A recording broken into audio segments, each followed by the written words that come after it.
Ronald Reagan one is that.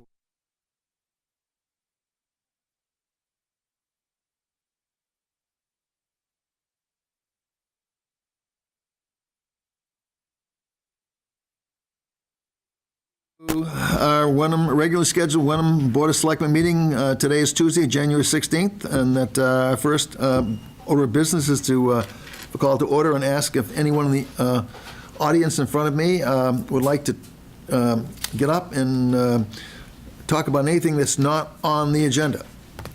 There's a line right there. No, there's no line. Okay. Hearing none.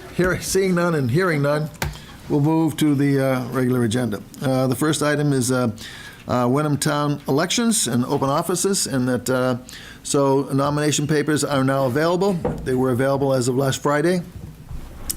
And here are the open positions you can apply for. 3-year term on the Board of Assessors, one 3-year term on the Board of Health, 1 3-year term on the Board of Selectmen, 2 3-year terms on the Hamilton Wenham Library Board of Trustees at large, 2 3-year terms on the Hamilton Wenham Regional School Committee. Is this also advertised exactly like this in the for the Hamilton town meeting too? I mean, this is both towns, right? Well, Yeah. the school committee part, yeah, should be. One 1-year term is for the moderator, 1 5-year term on the planning board, 1 3-year, by the way, the planning board, is David Geeky still a member of the planning board? Yes. So he hasn't moved to Hamilton? Oh, there he is, right there. The rumor is you've already moved to Hamilton. That's not true, is that right? No, I still live in Wenham. Okay, that's good to hear. 1 5-year term on the planning board, 1 3-year term on the planning board, 1 3-year term on the water commission, and 1 5-year term on the housing authority. The last day to submit papers back to the clerk is Thursday, February 22nd this year. We also have nomination papers for the regional school committee seats that are available, blah, blah. And they require 40 signatures from registered voters from Hamilton and/or Wenham. There's 2 1-year term and 2 for a 3-year term. Is that right? There's four members are available this year, huh? 2? No, it's just 2 3-year terms. Yeah. It says 2 for a 1-year term and 2 for a 3-year term. Is that I think an error? that's correct. That was, yeah. It's an error. I'm just reading. 2 I'm for just. My 3-year job is to terms. 2 for read 3-year it. terms. Yeah. It's not my fault. Well, it's because people were appointed to fill out a term. Well, listen, I'm just Yeah, so that's why. Just make sure it's not fake news. Yeah. Like the president, he just reads what's in front of him. The last day to submit papers back to the school office is Monday, February 26th, which is a different date than our town. The clerk will complete the certification of all nominees on Thursday, March 8th, and the last day to withdraw one's name if you choose to submit papers and you change your mind and you get cold feet is Monday, March 12th. As a reminder, the annual town meeting is Saturday, April 7th, and the annual town election is Thursday, April 12th. There you go. Don't rush out right now to take out papers. Office closes in half an hour, so. No, but you can come tomorrow morning, too, if it's not snowing out. Next, we have Catherine for the Affordable Housing Trust Community Forum and free pancakes. Free- Do they always serve pancake as the pancake breakfast? Why don't they serve, like, something else? Because this is cheap and easy? Cheap and easy? Yeah. They do it at the church, too. Why can't they be like, I don't know. Did you want Eggs Benedict? Yeah, Affordable Housing Trust can't afford Eggs Benedict. like, they serve McDonald's, I don't know, something like that, No, they actually have a certified kitchen, and there'll be someone certified to A cook. certified kitchen? Well, over there, they're allowed to have outside functions there, so they have to have special, our Board of Health requires special things. Not anyone, you or I, can't just walk in there and cook pancakes. Anyway, it's shaping up. We've got our schedule. It looks like a very interesting forum. It's very somewhat structured, but we're really looking to hear from the people of Wenham, so we've sent out emails and we've put up posters and we've hopefully done as much outreach as we possibly can. But it is this Saturday at 9:30. It probably will take an hour or two altogether, including the pancake eating. Real maple syrup, just saying. This Saturday at the First Church. And we're really anxious to have as robust an action plan for our Affordable Housing Trust as we can, and it really is dependent on people coming and telling us what they would like to see. So how many people do you expect at this? How many would I like? I said, how many do you expect? I think that we will have at least 30. Considering the size of the town, it would be nice to have 50. But we have not had that many RSVPs yet. But I don't think it's an although we ask for RSVPs, especially if people need childcare. I think it's the kind of thing that people will wake up and decide whether they're going to come or not. Pancakes, I want pancakes, I'm hungry, okay. Yeah, and so we really, encourage people to come, Very good. and that's it. John, you're up next for the Council on Aging Yes, Age-Friendly Initiative and Listening Session. That sounds interesting. called Wenham Connects. And as we've said in our prior couple of meetings, and then Jim Reynolds was here also to talk about it, on Wednesday, January 24th, right here at the Town Hall, 10 o'clock to 11:30, there is a snow date, but you're all invited to ask questions, get more information on how the town can better serve our senior community, our senior population in our community. And this is not just for seniors, because all those who are younger have parents, have grandparents that they can be of support to. So you may know more or have more questions or have more information by the time you've gone through this to help your parents, grandparents out. So please be there. And if you need a ride, 978-468-5534 will get you right to the Council of Aging. Thanks. Thank you, John.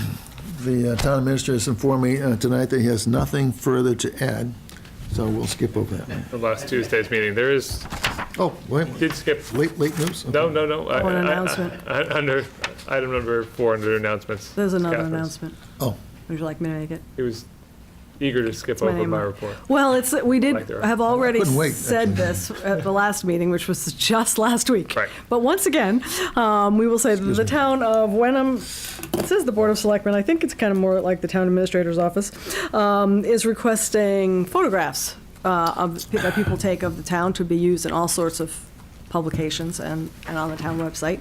And with that comes, a release of the ability to use the photo. So if you've taken a photo and you'd like it to be included, please get the form off of the website or contact Nikki Robach at Town Hall. She will get you a release, and you will be credited for taking the photo and may show up in our next annual report or on the website. well, presumably looking for photos that are not taken yesterday or last week. They're looking for photos taken in the 30s, 40s, 50s, or something, some historical photos presumably, right? It doesn't say that. It just says I know scenic it doesn't say it, Wenham but that's what the views. point is. They don't want a photo of you and me, like Probably yesterday, right? not. But there might be some really beautiful scenic photos of now that we haven't. That's true. Look at Could be the included. Rotary calendar. Yeah. A lot of those And photographs. we're not are just looking, taken- obviously the annual report with the 375th this year, we're going to be doing more historical photos than we would normally. But certainly, we're looking to do a redesign of the website, and so I think it's not just historic photos we're looking for. Are those going to be used also in the, for the anniversary celebration next year? Yeah, the 375th, So a slideshow of some Sorry, I sort? skipped over. potentially. Okay. Oh, that's great. Have we received any photos yet, by the way? That I don't know. From last week to this week, I'm not sure if we have yet. Catherine will keep us abreast of that in the Oh, next meeting. absolutely. That's going to be my announcement. Yeah, okay, our town administrator again has decided that he's going to take a week off and not Jeez.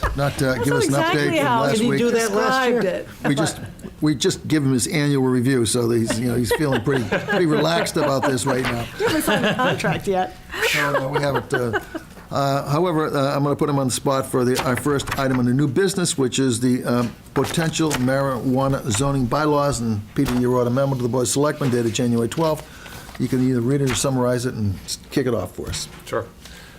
So we have Town Council President who's going to walk us through a presentation. But before we do that, just to frame out the topic generally, question 4 now, just over a year ago, was approved by the voters. And so there are a number of steps that we have to consider moving forward in terms of how we would regulate recreational, called adult use marijuana facilities at the local level. And we have a number of different options to go through that process. And I think without stealing Lauren's thunder, I'll probably let her walk us through those and then open it up to questions after the fact. Or if you have questions along the way, feel free to jump in. Please come up to the podium. Yep. Thank you for joining us, by the way, tonight. Better tonight than tomorrow night. I know, I was very pleased about that. How that worked Lucky out. break. All right, well, thank you for having me tonight. Obviously, this is a topic that is of great consequence throughout the state. It is constantly evolving, and I think that's the most important point to put forward, is that today, we're going to tell you what we tell you, and still a month from now, when or a month and a half from now, when the Cannabis Control Commission issues its final regulations, the landscape could shift a little bit more. So we'll have a conversation about the law, we'll talk a little bit about the regulations and what they are suggesting, and then about what the town's options are in light of those topics. So the first, as Peter indicated, is that the law was approved at last year's biennial state election. It was a law that was created by initiative, and what that means in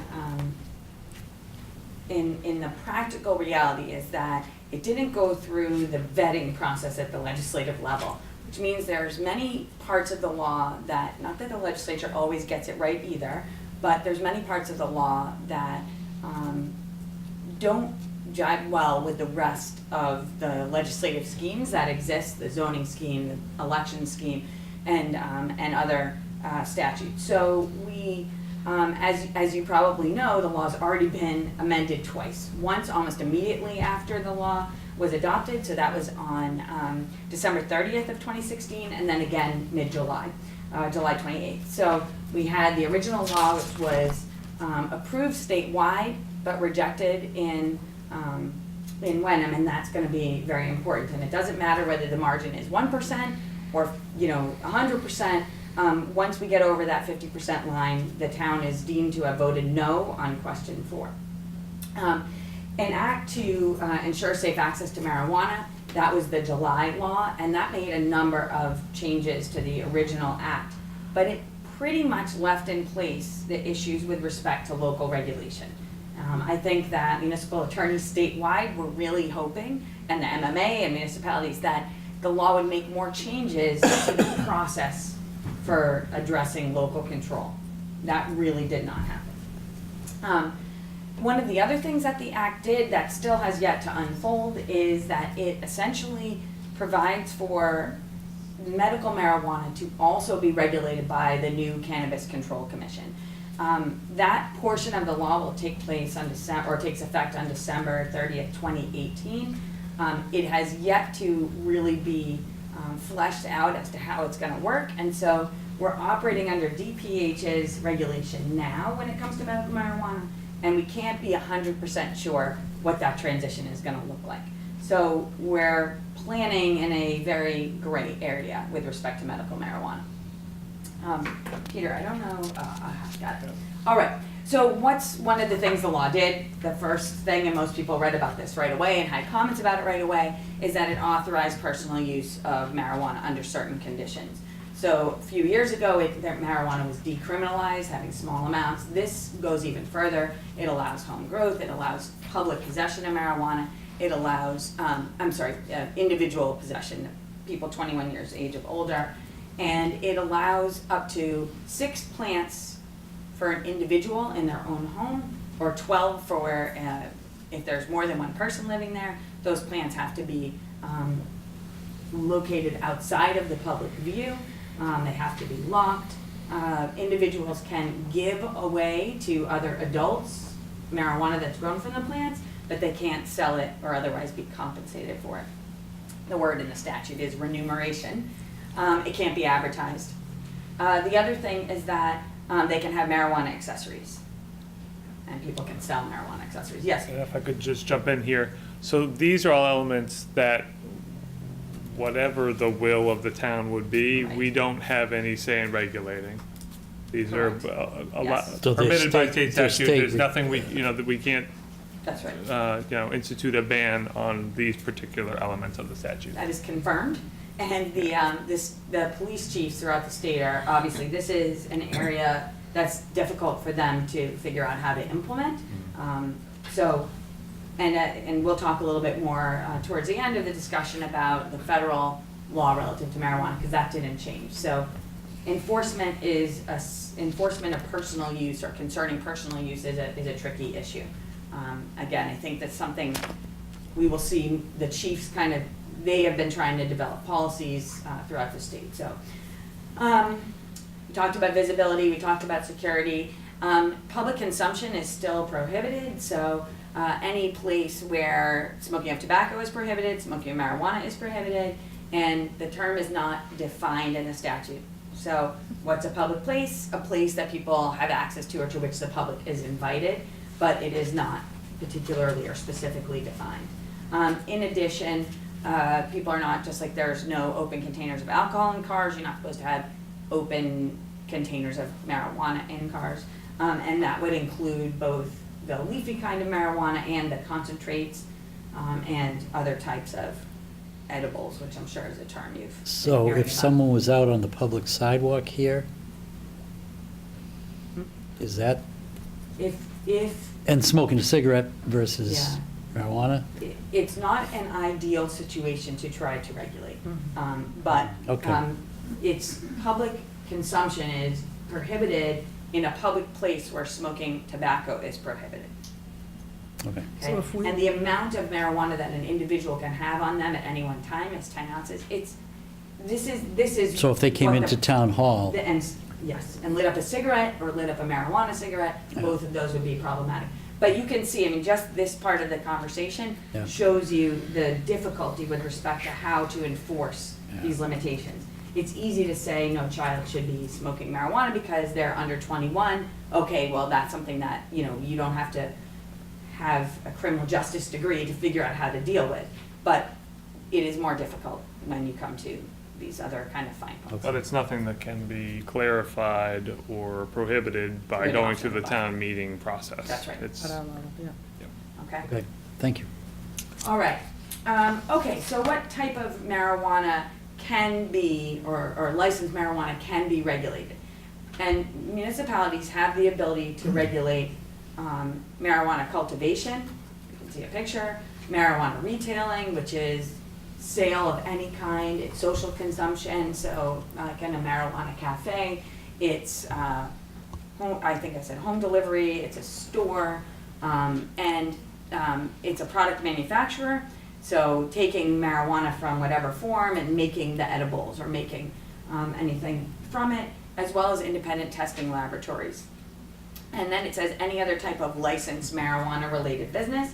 We have, it's our understanding or our belief that the law is not meant, that portion of the law is not meant to address medical marijuana, but any other type of licensed adult use marijuana, excluding medical marijuana.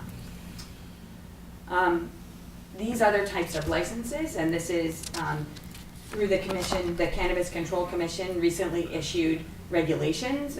I brought them with me kind of as a joke, but kind of not. This is my file on marijuana, and these are just the laws and the regulations and the information that's been released by the Cannabis Control Commission. These are the regulations. I mean, we are not talking about a simple issue. So one of the things that they did is they defined the different types of licenses that they're going to be issuing. It's craft marijuana cultivator cooperative, micro business, retail, which is a brick and mortar store, retail delivery only, third-party transporters, existing licensee transporter, social consumption primary use, and social consumption mixed use.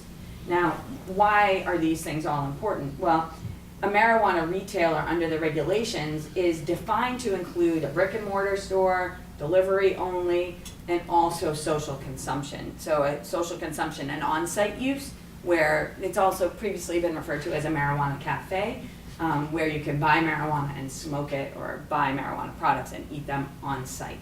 So the difference between a bar and a package store. This is the same kind of situation. So those are all the types of marijuana-related retail and other uses that can be regulated by a municipality.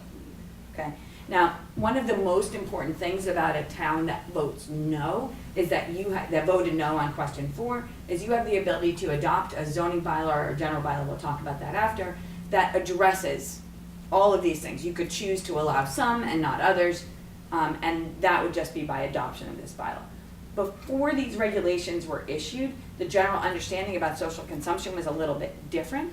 And again, this is one of the areas where the regulations may or may not wind up, the final regulations, including this definition of social consumption, primary and mixed use. If it does, then municipalities that allow retail but don't want to allow on-site consumption will need to say so in their zoning or regular bylaws. Okay, so these types of uses are things that you can pick and choose amongst in terms of trying or choosing to regulate, okay? All right, well, what about medical marijuana? Medical marijuana is also licensed, a licensed use, and it is right now, as I said, regulated by the Department of Public Health.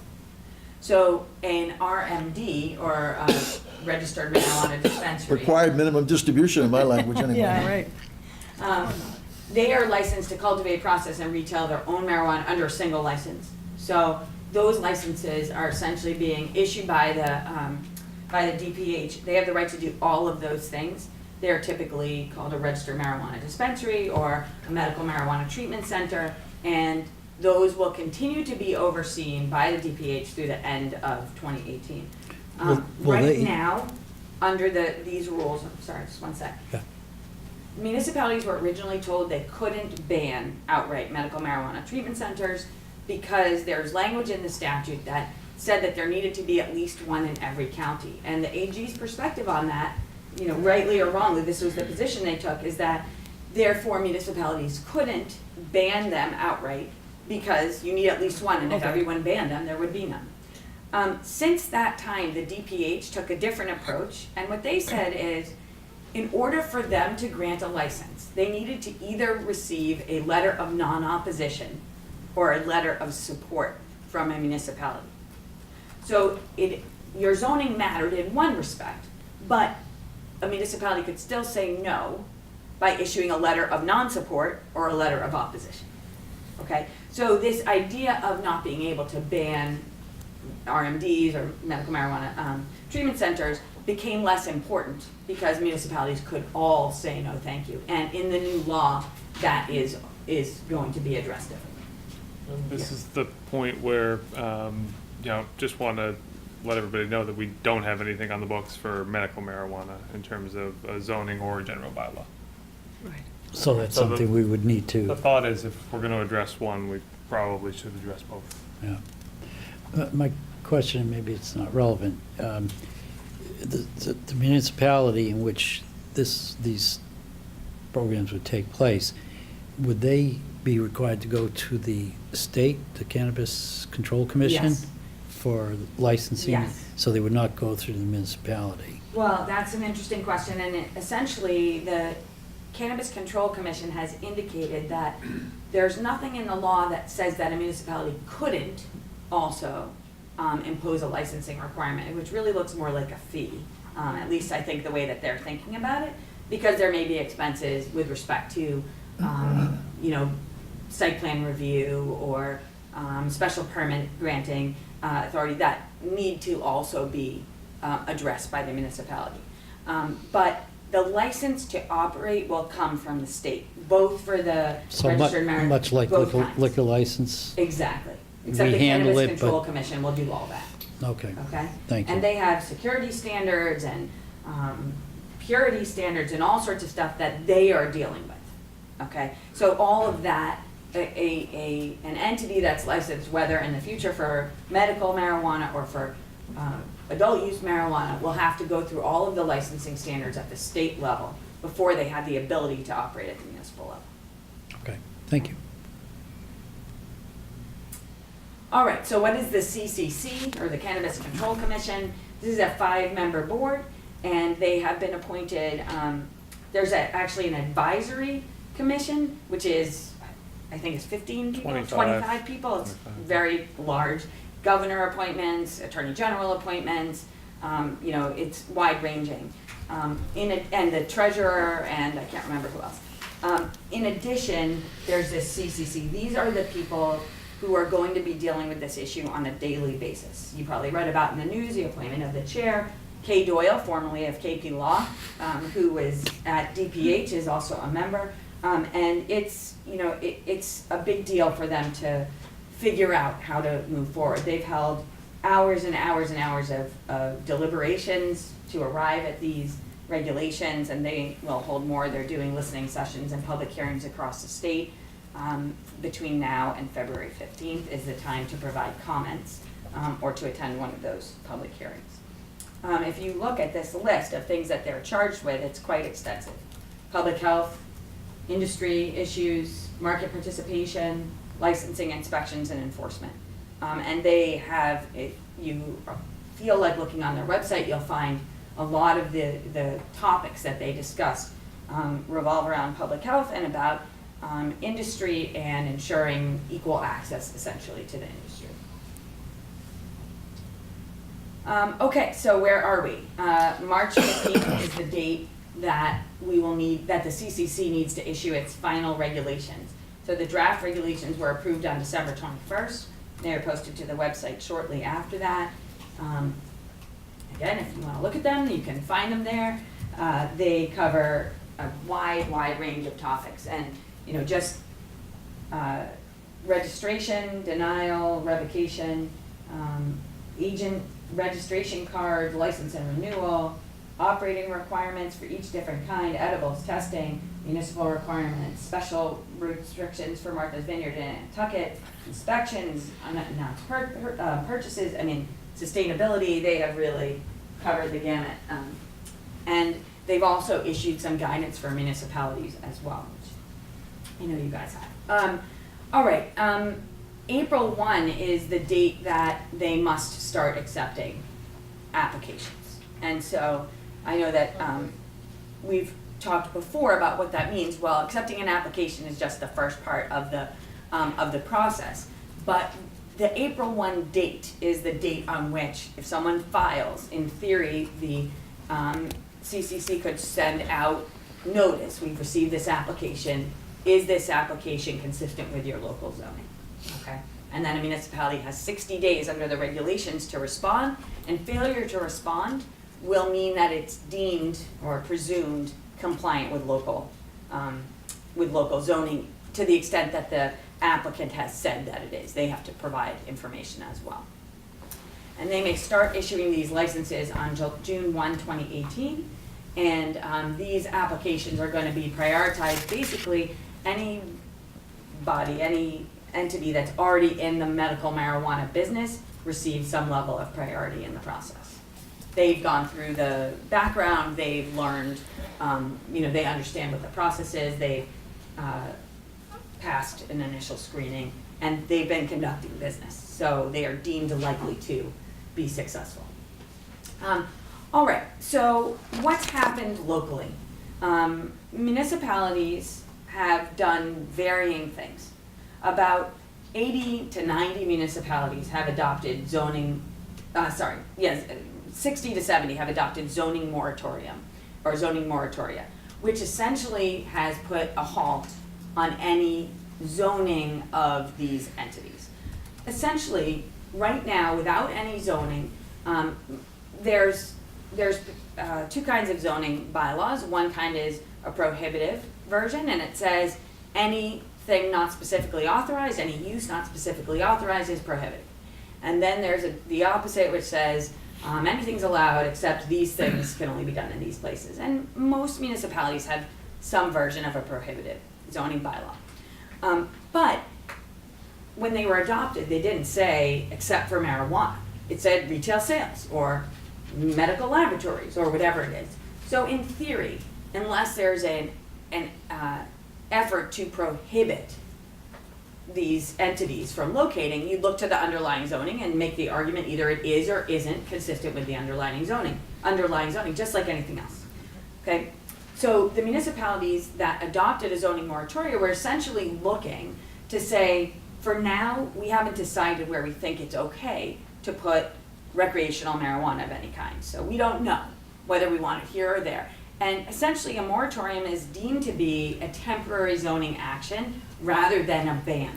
Okay, so even municipalities that voted yes on question 4 have adopted a zoning moratorium just by going to town meeting. Peter mentioned earlier that there's this question, do you do it by a zoning bylaw or a general bylaw to regulate marijuana? And the Attorney General has essentially said that in her opinion, it should be a zoning bylaw because it regulates the use of land. However, the law isn't written as specifically as that. So we have also recommended that if a municipality wishes to, that it can also do a general bylaw for such purposes. Moratorium have happened under zoning moratorium. And a general ban, some communities have actually done through a general bylaw. However, knowing the Attorney General's position and the position they take in writing actually when they're reviewing a general bylaw, that's not as protective as of the municipality's interests if it's looking to ban retail sales or retail marijuana establishments. When we bring it to town meeting, obviously, different threshold for zoning bylaw changes as opposed to general. One of the other things that's interesting is that the Attorney General has approved zoning moratoriums through December of 2018. The question of whether the Attorney General would approve a longer moratorium hasn't really been tested as of late. That's something I think we're going to hear a lot more about over the next couple months because number one, the final regulations are going to be issued and it takes a while to get through them. And number two, municipalities are not all necessarily ready to take action. Now, in a community that voted yes on question 4, you need both a ballot question and a town meeting vote, or a vote of the legislative body in the city and a ballot question, to impose a ban. So municipalities that have voted yes may not be ready to impose a permanent ban and so do this temporary moratorium. I think in a community that's voted no, you have the right to ban it outright. So there's at least without a ballot. So I think there's a strong argument that a moratorium past December 30, 2018 would be defensible. And the question is whether the Attorney General would agree. So we will be exploring that with her, not her directly, but with the Division of Municipal, I don't know, I'm blanking on that, the Municipal something division. It'll come to me. Didn't you work there? I don't know what my problem is. So we'll hear a little bit more about that. But you shouldn't count on that option being available just yet. The other argument is, look, this law has been out there for quite some time now, and even though it is difficult and even though it is complex and detailed, that municipalities have had time to look, and so that would be the other side of that argument. And so, you know, that's why a temporary zoning moratorium wouldn't be acceptable. But I think there is a good argument about it. But it would, you know, it would beg the question as to whether we'd have to have a special town meeting if we were to adopt a moratorium and have a That's special in the fall. Because it would it would expire before our annual town meeting. That's Correct. Right. And I think that's one of the arguments that I would make to the Attorney General's office if you were looking to do a moratorium till the next town meeting, is that you don't typically have special town meetings. And so, you know, in a community that meets every 3 weeks to have a special town meeting, that's a different scenario than in a town that traditionally does not. I'm thinking recreational marijuana, is that what we're talking about? Yes. Not- Adult use marijuana Okay, is but what not it's medical. Medical marijuana is under a different a different statutory scheme right now. It won't be beginning at the end of December. It'll both be subject to regulation by the Cannabis Control Commission. All right, so if you are looking under Chapter 94G, Section 3, which is the section on local control, these are the types of things that you can do.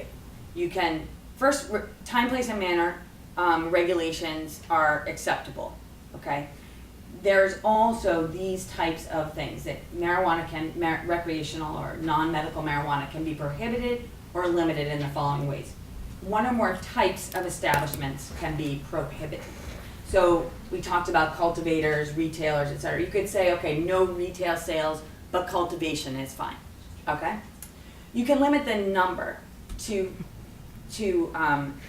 fewer than 20% of the number of retail off-premises Calculated alcoholic that beverages earlier. licenses. Now, that's different in towns that don't have a lot of licenses. This has come up over and over in towns that have one that's authorized under the statute. Fewer than 20% is none. So, you know, is that acceptable? And the basic belief about that is no, that's a prohibition. Okay. And then you can limit it to fewer than the number of medical marijuana treatment centers. Okay, so if you had a medical marijuana treatment center, if you had them, let's say you had 10, this is definitely a hypothetical, and you only wanted 5 recreational marijuana establishments, so then you would have to do that by bylaw as well. All right, so as we discussed, in a community that's voted against question 4, you can simply go to the legislative body. So a zoning bylaw 2/3, general bylaw majority vote. After December 31st, 2019, this one-step process will expire on its own. It's a sunset provision, and at that point, the 2-step process will then kick in again for everybody. So in communities that voted yes, they have to go to town meeting or the city council, vote a particular bylaw, and they have to vote that exact same bylaw at the polls. Now, for anybody who deals with elections, that's very weird. And town meeting, you don't vote bylaws at an election. It's just not how it works. On the floor of town meeting, you can amend a bylaw. At an election, you can't amend anything. So there's been a whole lot of discussion about which order you can go in. Can you do the question first and go to town meeting after? And the answer is neither the AG nor we believe that you have to do it in any particular order. But if you did go first to the election and then you go to town meeting, any amendment to the bylaw would likely invalidate that. You'd have to go back to the polls. So it's a process. Okay, as I indicated, the law doesn't specifically say that a zoning bylaw is required, and so there has been some interest in passing general bylaws. The Attorney General has approved both, often noting that a zoning bylaw should be adopted. Some towns have been doing certain types of regulation in their general bylaws and certain types of regulation in their zoning, so time, place, and manner stuff in their general bylaws, and more land use focused in their zoning bylaws. There's that belt and suspenders approach, though, if you're doing a ban to do both general and zoning. Okay, so what will municipalities, or what role will municipalities have in the state process? Each license applicant will be required to conduct a quote-unquote community outreach hearing. So they have to involve the public, and that would include the municipality. The municipality gets to show up, it gets to ask questions, it gets to weigh in during that process. The other really important job of a municipality will be to enter into a host community agreement with the license applicant. Now, the CCC is saying that that's supposed to happen before the license application is filed. Which means if you think about it, and certify compliance with local zoning, and that's another thing. If you think about that, if you're supposed to do that before, then that's a lot of work for the municipality to do. And it's a lot of work for the applicant to do between now and April 1. So, you know, do I think there's going to be a rush on the CCC license application process? If the regulations stay as they are, it's going to be less likely because there will be so much to do before then. All right, so what does this hearing look like, or this meeting? Within 6 months prior to the submission of the application, they have to notice the hearing at least 7 calendar days prior to the hearing. They have to file the notice with the town clerk, planning board, the contracting authority, and the local licensing authority for adult use marijuana if applicable. So we talked about there could be a local license issued, so that would have to be also filed with them. So I think my big takeaway from this is that they have to notify the municipality at least 6 months in advance of submitting their application. So Yeah. even though technically we don't have anything on the books come April 1, nobody's contacted my office regarding interest in submitting an application, and they would have to do so at least 6 months. So the clock doesn't start ticking for those 6 months until we've been notified, and we haven't at this point. Yeah. And you can look the content of the hearing, the types of marijuana establishment, at that particular address, security information, steps taken by the applicant to prevent diversion to minors. That's a big focus of the CCC, as it obviously should be. A plan for positive community impact and information to demonstrate that the location will not be a nuisance. People hanging about. What about the host community agreement? So all types of marijuana establishments, medical marijuana establishments and recreational marijuana establishments are going to be required to enter into an HCA, and the statute and the regs allow for a community impact fee. It has to be reasonably related to the costs. It can't be more than 3% of the gross sales or be effective for longer than 5 years. It doesn't preclude renegotiation at the end of that 5 years. The municipality is required to document its costs, and Peter keeps telling you about the takeaways. This is a takeaway. You're gonna have to look carefully at what kind of costs will be created. And then the applicant has to certify, and there's also language in the regs that the municipality has to certify on a single piece of paper that they've entered into an HCA. So the contracting authority, here the Board of Selectmen, would be the ones that would enter into that agreement. And this idea of documenting costs, I mean, we do this in all sorts of contexts and in the municipal arena, because as you know, a fee cannot typically, it has to be reasonably related to the cost of providing the service. So DOR has a booklet called Costing Municipal Services, and there's other mechanisms that are generally accepted for identifying costs. But this is the kind of thing that I think municipalities will have a lot to share with each other in terms of how to track those kinds of expenses. One of the things that the newspapers had been focused on, or the media had been with respect to medical marijuana treatment centers was, well, what's the difference between that and CVS? Why does a medical marijuana treatment center have different costs to the municipality than CVS? So I think we're gonna see more of that kind of an inquiry, and I would expect that the CCC is also gonna be looking at it from that kind of a perspective. All right, one of the provisions in the statute that allows for a municipality to recoup some costs associated with the operations is a local tax option. It was 2% under the original statute. It's up to 3% now. So any sales by a retail establishment will be taxed at whatever rate the municipality chooses to add, up to 3%, in addition to the amount that the state can charge. And that's a local acceptance statute, meaning you go to town meeting and you accept it at a particular dollar figure. Some towns got to jump on things and they adopt it at the 2%, and our advice has been, if you want to go up to the 3%, you need to go back and vote on it again, the legislative body. So this would be something, if you choose to zone retail establishments, then you would also consider whether to include an article to allow the local sales tax. So Lauren, that is separate from the 3% gross sales negotiated under the HCA. Those are Yes. two separate revenue streams hypothetically. That's right, yeah. And the state has another. Yep. The state also has the sales tax. Now, marijuana is still illegal federally. Well, we're getting Yeah, we're getting to that. That's part two. I know, it's like it never so stops. simple, yeah. The drama with this. Okay, so a municipality is gonna be asked to demonstrate that the, as we just talked about, or to confirm that the proposed application is in compliance with local zoning.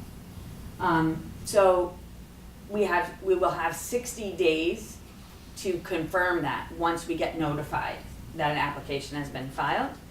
And the date by which they look at whether the zoning is effective or is in compliance is as of the date the application was filed. Okay?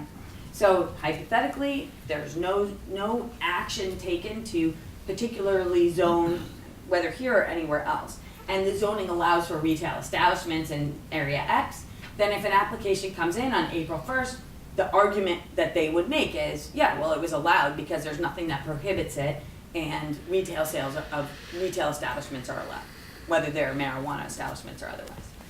As compared to a municipality that has taken action by April 1 to affirmatively prohibit. Okay, and then they would say, no, on April 1, our bylaw said X. Now, again, there's a lot of steps that need to be taken, and particularly under the new regulations. but that's the metric. And for towns that have, for example, a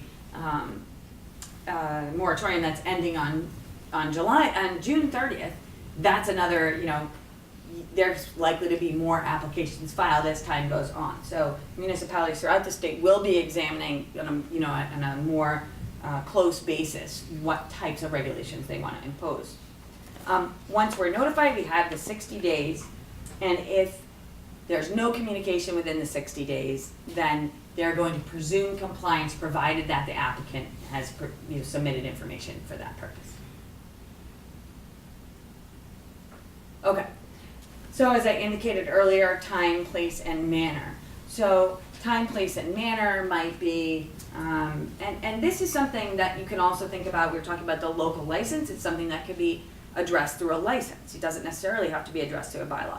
Right now, for example, restaurants and bars, as part of their annual licensing, oftentimes there's an hours limitation put into the license. You may operate from 9 to 1 these days, you can sell alcohol at these times. So those are the types of things that you could address through a bylaw, but also through a license. What ordinance and bylaws cannot do is create a situation that's unreasonably impracticable, essentially for the operation of the business. So if what you said in your ordinance or bylaw was that marijuana could be sold for 15 minutes on Thursdays, that's likely to be unreasonably impracticable. It's the only example I could come up with. Clear. So the measures necessary to comply with the bylaws may not subject the licensees to unreasonable risk or require such a high investment of risk, money, time, that a prudent business person wouldn't operate. And that's what the standard is. They can also determine that a proposed marijuana-related use falls under an existing use authorized by its bylaws or ordinances. That's what I'm talking about. You could say, oh, retail sales are allowed, so we don't need to do anything. And they may not interpret prohibitory bylaws or ordinances as excluding marijuana establishments. So this is what I'm saying. If your bylaw allows retail establishments, as long as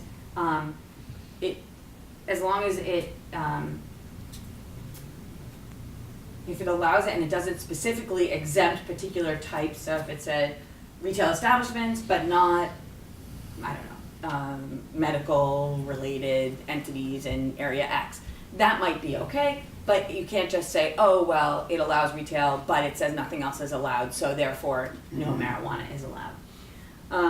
A municipality may implement its own licensing process provided it does not conflict with state law, and that's something that was clarified in the regulations. Okay, a municipality did not lose its ability to restrict public nuisances, and the statute says that in a number of times. The municipality is allowed to establish restrictions on public signs related to marijuana, although it can't be more restrictive than those applied to retail establishments selling alcoholic beverages. This has to do with things like flashing lights, the size of neon displays. You can't say no to neon displays for marijuana entities and then yes to neon displays. And I'm just making that up, but for alcoholic beverages. A civil penalty can be prescribed for violations of an ordinance or bylaw, and a buffer zone can be created that's more restrictive than what is in the regulations. Bylaws and ordinances cannot bar transportation of marijuana or marijuana-related products. And if you think about this, this is because if they could say you can't drive your marijuana into my town.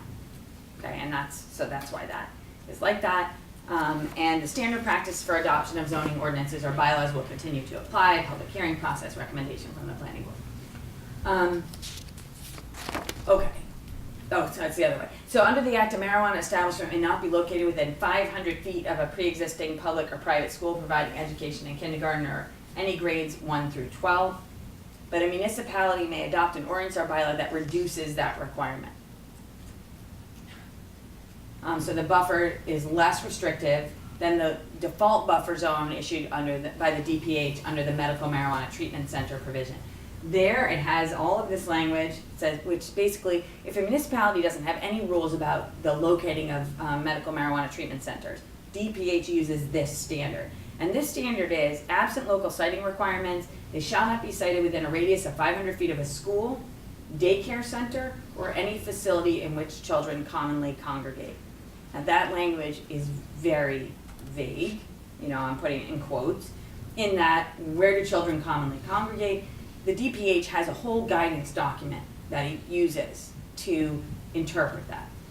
It doesn't just mean an ice cream store, okay? But it might mean a ballet school. So that language shouldn't be grabbed wholesale and dumped into a bylaw without really looking at the issues.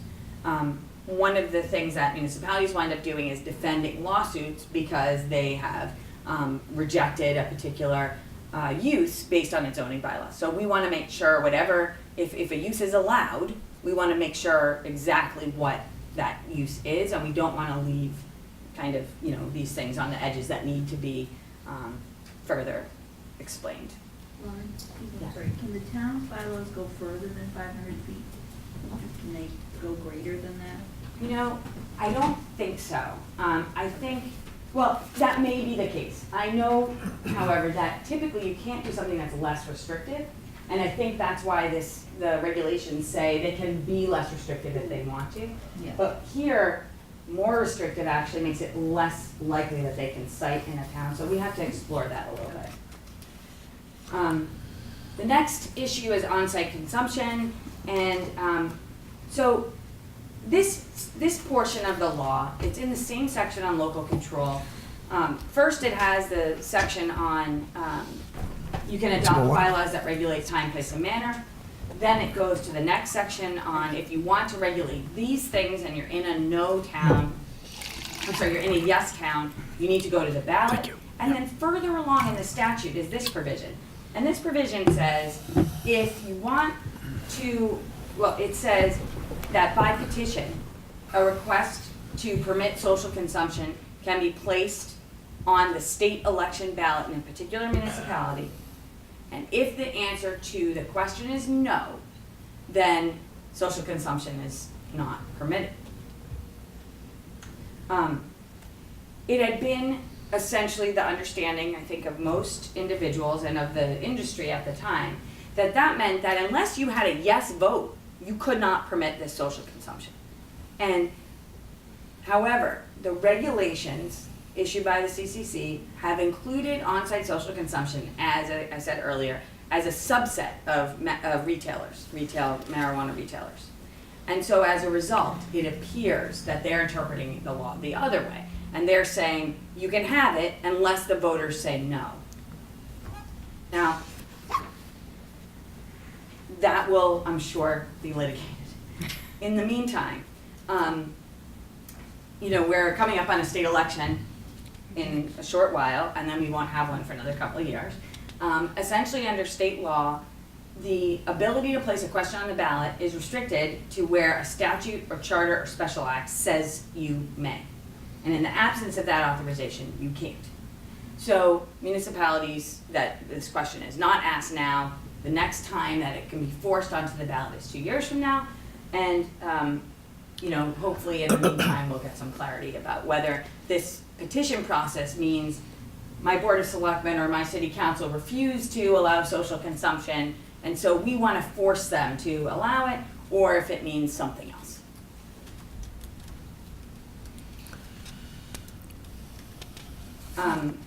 Okay. Oh, one of the other things about that section says the petition has to conform to the provisions of general laws relating to initiative petitions at the municipal level. There are none. There's no general laws that deal with that. So that's part of the problem here is, so who has the right to do this and what would it look like? It also doesn't talk about a filing deadline with the secretary, which is a whole other issue. All right, on-site social consumption, subcategory of retail use. There's two categories. One is a primary use, meaning more than 50% of the proceeds of that entity are going to be from the sale of marijuana. Think bar. Or a mixed use, less than 50% of proceeds from the sale of marijuana. Think movie theater with an on-site marijuana cafe. Okay, so that's really options. Popcorn and marijuana, okay. The movie, a lot more interesting. Yep, that's one of the examples that's listed is movie theaters. I did not make that up. Creative, but not that creative. So as I indicated earlier, municipalities that have allowed for retail sales or that are looking to allow for retail sales need to think about whether those other categories of licenses listed in the regulations are things that they are comfortable with. Because it's not a ban on marijuana retailers to say of that whole realm of retail options, we do or don't want on premises consumption or any of the other retail variations. Another important aspect of the law is that in the original law was that growing, cultivation, distribution, or dispensation of marijuana is not deemed to be an agricultural use. So it's not allowed by right on parcels of 5 acres or more. However, the ad when it was amended to essentially allow municipalities to decide that it is an agricultural use and therefore to allow it on those types of locations. So it's you may have heard the chapter land exemption, that's what this is. Yep. Okay, and that brings us, I think, near the end and to the federal law. So, comment was made, but marijuana is still a classified illegal substance at the federal level. It's true. There have been 2 memoranda issued by the DOJ. The first one is called the Ogden Memorandum, and it was essentially a policy decision that federal resources wouldn't be used to prosecute legal operations, marijuana operations in states where that was a legal activity. And then that was essentially re-approved through the Cole Memorandum, which said that it shouldn't be used to enforce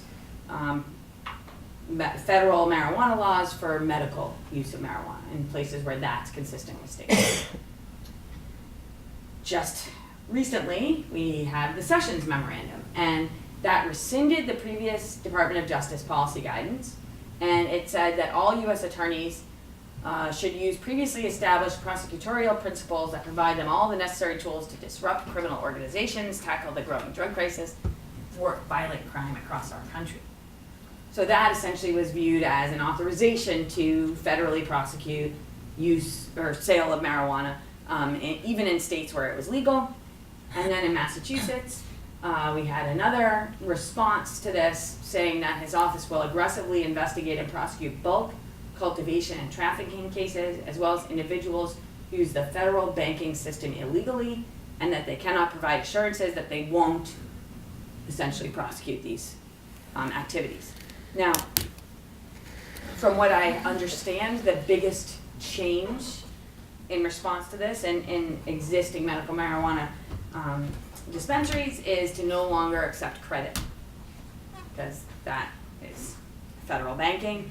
And so now it's cash only business, which affects different people differently, but that was the first major change that came from this. And you know, there's other states in the country that have been doing this longer than us, and so I'm sure that we'll hear from them as well about what actions they're taking. And it's not in this memorandum, in this kind of summary of the law, but there are several state attorneys general who have said they might try to adopt local laws that assist in responding to these federal, what they are viewing as threats.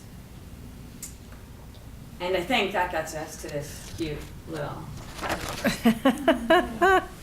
and I don't want to hear all the questions because we don't have time for that, but I'll take some of them. Goodness gracious. I know it really is a lot, and I think from the perspective of municipal attorneys dealing with municipalities every day on these issues, really municipalities have handled this differently in every community. In some, it's just a very quick and easy decision, and others it's been something that's really been debated and deliberated at meeting after meeting after meeting. Some municipalities that have voted yes have voted no on and have banned the retail sale of marijuana or any marijuana establishments, and others that have voted no have gone ahead and said sure, we're fine with it. If it's legal, it's legal. And so I think it's fair to say that there's enough tools for you to decide as a community how best to address that. And that, you know, it may be that you say you want to go one way or another. Can we do this? Can we do that? Through the bylaws, we can probably accomplish whatever, you know, the town thinks is the most appropriate.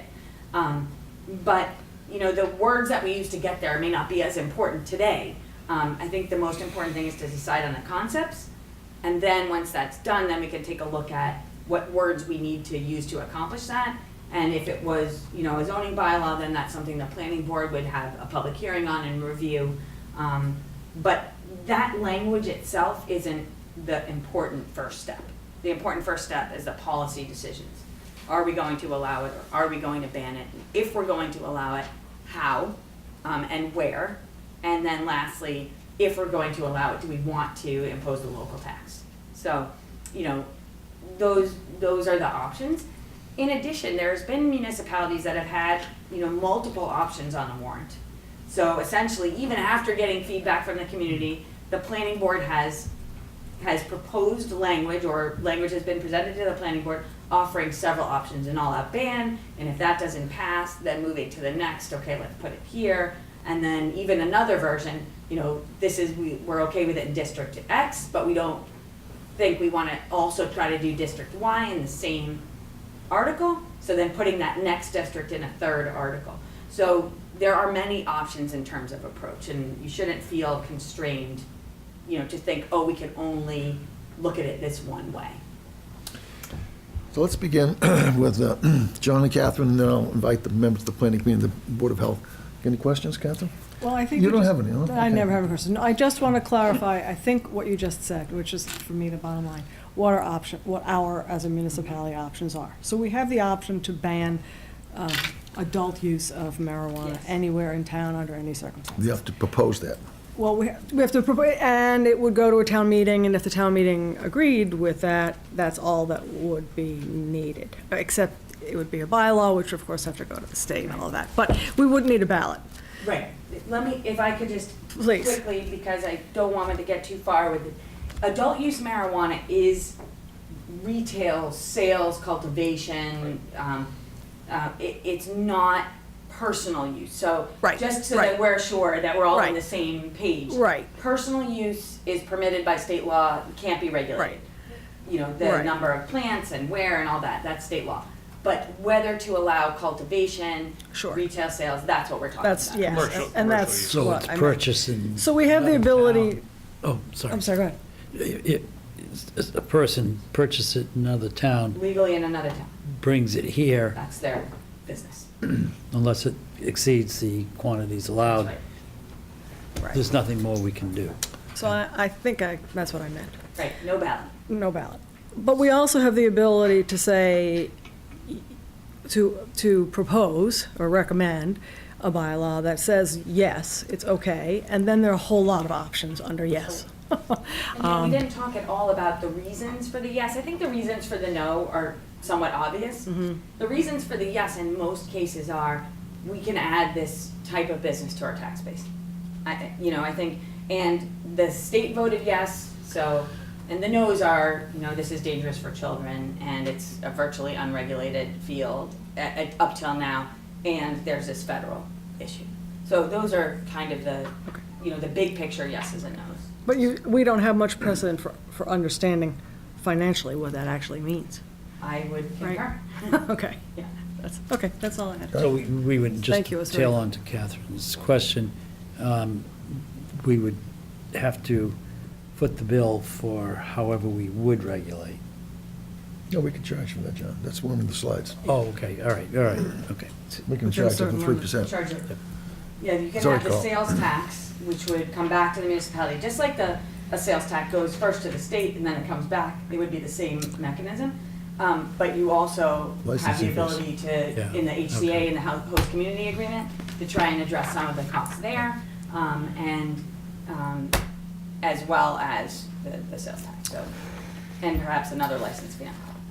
Members of the planning board, Board of Health, your turn. On the question of enforcement, local police will enforce. And I'm disappointed that no one from the police department was here. History is there on the cost of this? Yeah. Mr. Chairman, through you. The history on costs, that's, again, not in Massachusetts, we don't have much. We have the medical marijuana treatment centers to look at, and the communities that have licensed those. I do think that the treasurer's office, I know, did a lot of background work on what it costs in other states, so there's probably information available there, and it wouldn't surprise me to find that the chiefs have been working on, best practices with respect to enforcement. But there is a dichotomy there that's strange. They are used to enforcing against marijuana possession.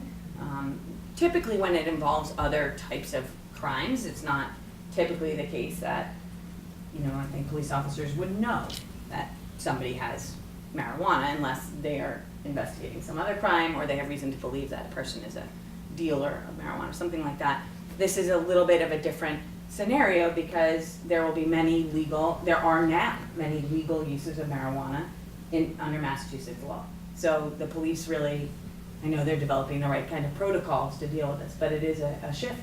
But that's not going to change regardless of what we No. decide to do at That's right. at a zoning or general bylaw level. That Absolutely. enforcement will be the same regardless. But well, there are medical marijuana facilities either in existence or planned for Ipswich, Gloucester, Danvers, Georgetown, Salem, Revere, all around us, and so our police will have to do whatever they need to do related to marijuana. And I'm saying on the one hand, you've got costs for enforcing marijuana use, and on the other hand, you've got taxes that could come in from allowing it. And I'm wondering how those balance out just for general purposes. I don't think there's an answer to that question at this point. No, at least not one that I have. Okay, let me go to question B then. Tobacco smoking is regulated. You can't smoke inside a building. People are not expected to breathe in your excess smoke. I sort of feel the same way about marijuana fumes. Is there any discussion about that? Yeah, the state law, regardless of what the town does, says that marijuana, you're not allowed to smoke marijuana in any place where you're not allowed to smoke cigarettes. Are there other members of the planning board that have questions about the Board of Health? Thank you, Lauren. It was very enlightening and complicated. I think we have a question. You have to be quicker than that. I did, and just reviewing all What? this is new, coming into so it's great information and still digesting it, but when I read it previously, I just jotted down a question for as far as the Board of Health, just to get an idea of what is the Board of Health's role in the bylaws and helping and develop them. Because I assume there's a lot of permitting piece, or I don't know if there's a little of that, but just a question of what is the Board of Health. Yeah, Mr. Chairman, through you. Sure. I think, and that's a good question. There are, in the regulations, which I'd be happy to point you to where to get them, there's gonna be a lot of state level regulation on the cultivation process, on the manufacturing process. And that's already in place under the DPH regulations for the medical marijuana. So, that area is a matter in which the Board of Health has an interest, clearly. The Board of Health has the right to adopt regional regulations for the protection of the public health and safety. And we did see, for example, boards of health adopting regulations preventing the locating of, I don't even remember what they were called, like the cigarette vending machines, and preventing, at the beginning, smoking in public places came in many ways from boards of health. So there may be some more specific role as marijuana smoking or marijuana edibles or tinctures or whatever they are become kind of more part of the regular society or the regular behaviors in society. But for now, I mean, if there's a planning board, special permit process that might be put in place, or a site plan review process the planning board might seek out or have as one of its standards, that the Board of Health is asked to report to it on any of the public health issues, and then perhaps to be reviewing the state, the CCC regulations and licensing requirements, and how they're applied locally. Thank you. Yes. Yes, I wanted to ask a question about the being a no community. So a lot of information presented, really great. Mr. Lombardi's memo says that we are no community. We have a streamlined process to ban. And can you just run through those Yep, steps again? absolutely. And I thank you for that, because I think that is important for everybody to understand. Because you're a no community, you can ban or limit in a way more significant than those options that were listed, simply by a vote at town meeting. The Attorney General is recommending that that be done by a zoning bylaw, which requires a 2/3 vote of town meeting, and it also requires the planning board's regular review process and a recommendation. So that is the process in a no community, a community that voted no on question 4, Which is us. which is you. So just, if I may, just real quick, because we're on that. So let's take that one step further. We go to town meeting with a potential ban, and it's voted down at town meeting. I think we would probably go to town meeting if we were inclined to go with the ban. Right. Then there would be another warrant article if the ban failed Then, to regulate it. I see, okay. Good, you'd have to do that, otherwise you're sort of left in limbo. Correct, for another year. Yeah. And or, if someone were to file an application, then you're looking at the zoning bylaw and trying to figure out, does it, doesn't it? Right, It's right. better to address it. Yeah, makes specifically. sense, gotcha. Yes, Margaret? Lauren, April 1st is the date that you think applications may start to come to the state. Right. If Wenham doesn't have their bylaw in place and somebody should submit an application on April 1st, is April 1st our town meeting day? It's April 7th. April 1st is a Sunday, actually, I think. It's April Fool's Day.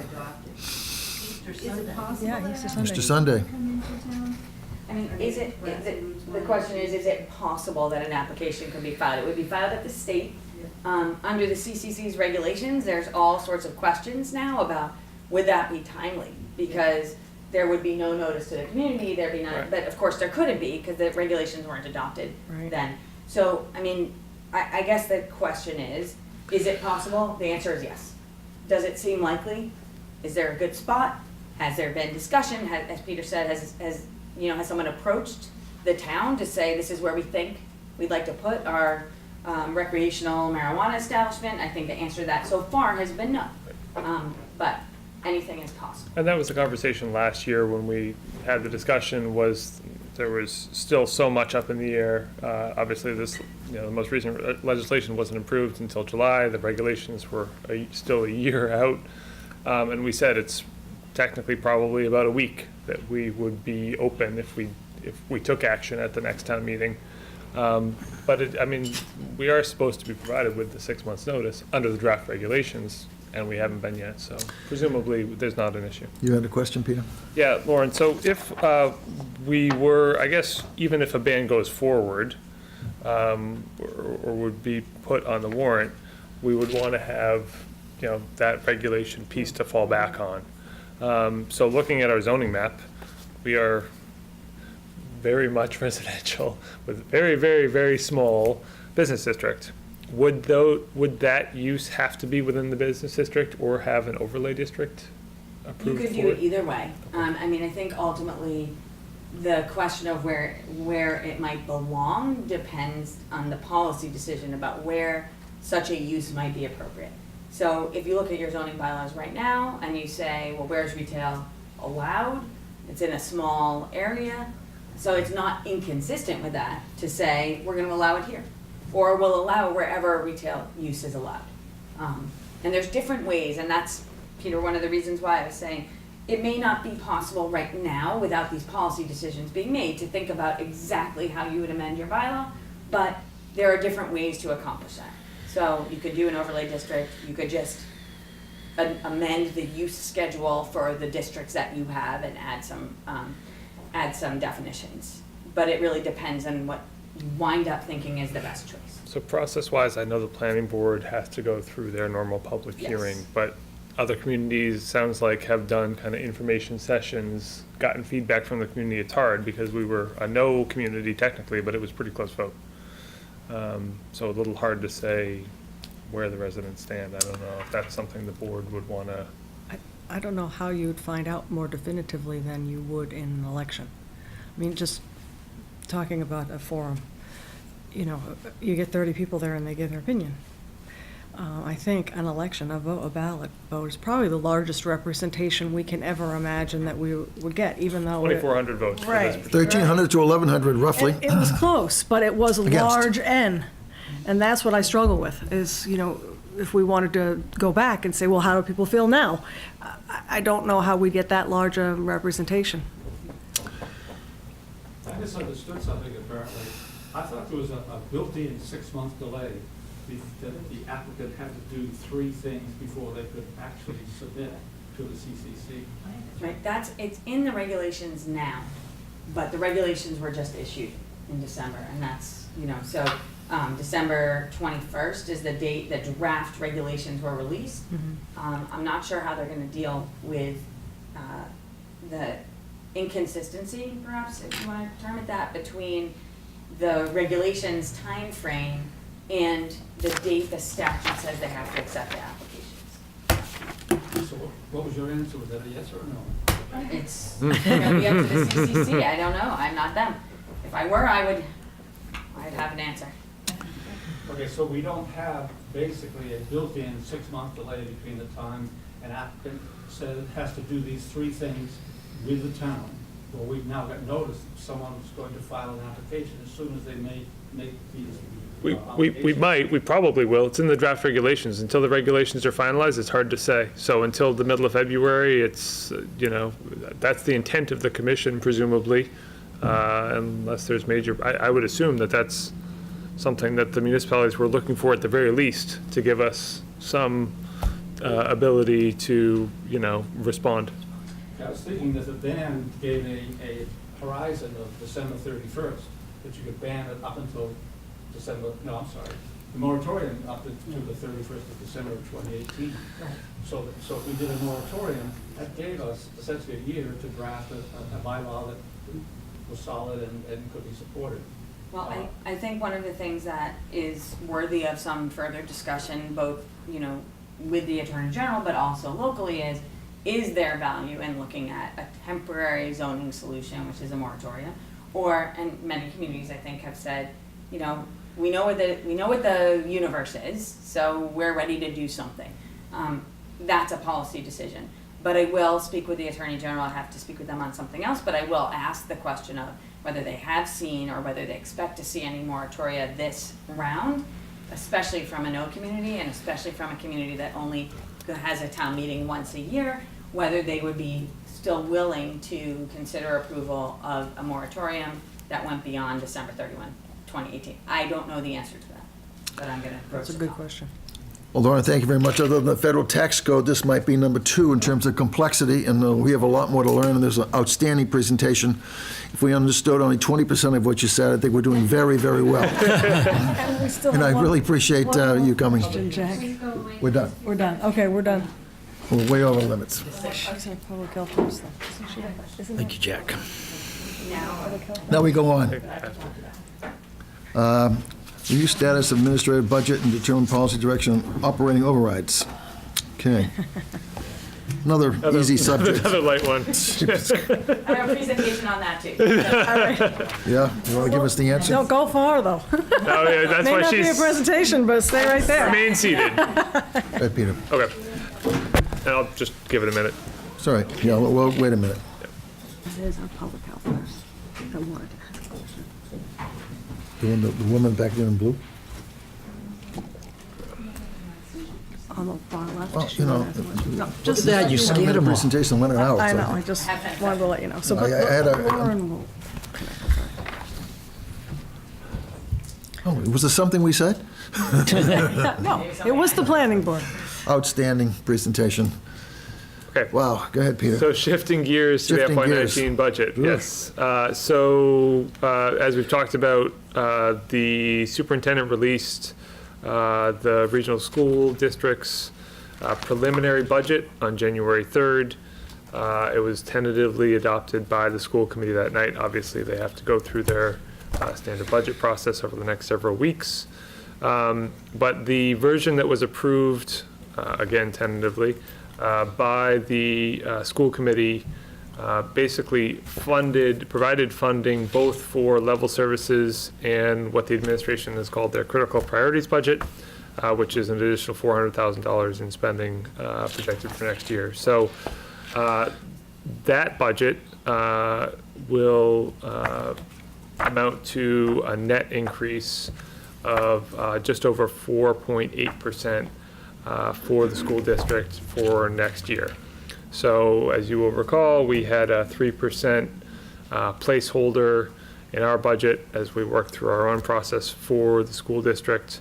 And so the net result to the town is that, having gone through our preliminary budget process on the town side, working with the board and the department heads over the past 6+ months, we've come in with a 1.2% increase in town expenses. But when you plug in this tentative budget for next year for the schools, we are just over $90,000 over our levy limit at a level services budget, which was a 5.6% increase. The budget that was actually adopted by the school committee has us $235,000 over the levy limit. So both of those calculations, I know we've had some conversation about this off and on the past few months.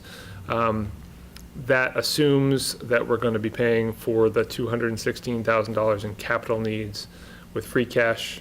We have just over 1.2 certified free cash available for next year. We've used $750,000 of that to subsidize the operating budget. And we have a policy where we maintain a minimum balance of $250,000. So we would, just getting to that budget number, that assumes paying for those capital needs out of free cash as we've done this past year. So the Finance Committee starts their meetings with department heads next week. And obviously the school committee is working with the administration to go through their own process in parallel. So I think really at this point we're looking for some guidance from the board in terms of policy direction, both to Leslie and I and the department heads and the finance committee and school committee and school administration in terms of really where the town stands relative to our own budget and the school's budget at this point. I'll leave it open from there. Well, do you want to mention the Chronicle article? Is it odds with what you just summarized right now? Yeah, because the town is reading the Chronicle, and that's different than your presentation. I think there was some difference in the presentation of the materials. The article cited a 3.5 or 3.6% right. Increase in the school's budget, and that is their level service budget, which is not what was ultimately recommended by the superintendent and tentatively adopted by the school committee. Even at that level services budget, we're still almost $100,000 over our levy limit. We obviously started our budget process early, knowing the challenges that were ahead, communicated those to the schools throughout, and as of our meeting on December 7th, the schools knew that a 3% increase was really all that we could accommodate within our levy limit for next year, and yet they moved forward with the budget that they did. Well, that didn't include the critical priorities, right? It's 4.8% when you add that in, right? That's correct. They're asking for almost 5%, correct? Yes, that is correct. Our assessment's set to go up 8.5% when you include the enrollment shift. Oh, yeah. But the operating expense increase is going up by 4.8 under their critical priorities budget, yes. So just to clarify, though, this budget that has been, what is it called, tentatively approved, is the superintendent's budget, which was presented, deliberated, and voted all on the same night. Yep.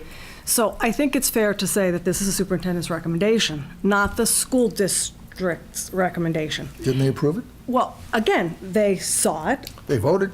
They have no choice. Statutorily, they have to vote it. It's in the district. But now they have a process. They could have voted no. They could have voted no, but it's a tentative budget, and now, just like it's our, well, actually more, I won't compare it to our FinCom because the roles are completely different, but now is the school committee's opportunity to take the tentative budget that the superintendent has proposed. And they've approved? And they've approved, but they've not approved a final budget. No? So they have until February 14th, 15th? 15th. Middle of February, to approve a final budget. So you're And saying so this I'm is a saying that- negotiating time? Yeah, that it's not, okay, guys, that's great, superintendent, thanks very much. We, the school committee, are elected official and tasked with not only looking what's right for the students, but what's looking right for the community, and we're hearing from the community that these numbers are going to throw us over. Let's talk. Let's be a school committee. And one of their biggest one of the two major statutory responsibilities for a school committee is the budget. So I'm inclined to let them Finish the thought. to let them follow their process and not, other than inform them that this I keep wanting to call it temporary, tentative. We didn't used to have them. This tentative budget is just that, tentative. And I think we should let the school district know, the school committee know, what that means for us as a town. Do they plan on voting this again? Oh, absolutely. That was literally, because our regional agreement requires that a tentative budget be approved, 45 days before a town meeting, it's like, he's got to come up with a budget, the superintendent has to come up with a budget, and the school committee has to say yes or no. There's no Well, deliberation February on it. 14th is Valentine's Day, too, isn't it? You know, that, And they have 3 or 4 but, meetings, right? Well, that's less than 4 weeks away. Yeah. So they need to know. The school committee, I think, needs to know. This is what has been proposed and you've tentatively approved means this and this for Wenham. I think they, in that context, as they go through their budget process, to know where that puts the town of Wenham. I think it would also be helpful for them to know, I know we've talked about it, we've certainly have Lauren's opinion about what the town's board's policy options are relative to how we would structure a warrant article if they were to deliver a budget that was something on the order of the tentatively adopted, which is over the levy limit. And how do we communicate that effectively to them, in your opinion? Or your opinion? Or anyone's opinion? Other than me speaking in the microphone and people listening to the tape. I think it has to be a direct communication, but I think it has to be a direct communication beyond just the superintendent, because it's in the purview of the school See if we committee. can have maybe Peter get onto the agenda for the next school committee meeting. Maybe we should send a letter. The world operates on the written word. That's a good way to start. Why don't we ask Peter to draft a letter that we can review? Yeah, okay. And Addressed to, the school committee. okay. Your tentative vote will cause us problems with us in the levy limit, and we're disappointed, and we hope you reconsider it, et cetera, before the February 14th meeting, and here's what we were planning on, whatever. And that, so we can at least document our, we use the word displeasure, but, our anxiety over the original vote, and that what consternations is going to cause us coming up with our budget.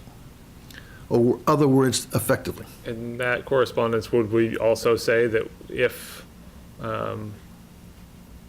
their budget, as, whatever form it's finally approved by the school committee, if it's in excess of a certain percentage or a certain number, that then that would be planned to be subject to an operating override vote? Yeah, subject to our finance committee recommendation, because our finance committee, obviously, by bylaws, has the right to put forth a budget that they believe is what the town should vote on. But yes, and presuming the finance committee agrees with our opinion, the answer is yes. And would it make sense to include the finance committee on the, I think we should consult with the finance committee on this. That's Yeah. right.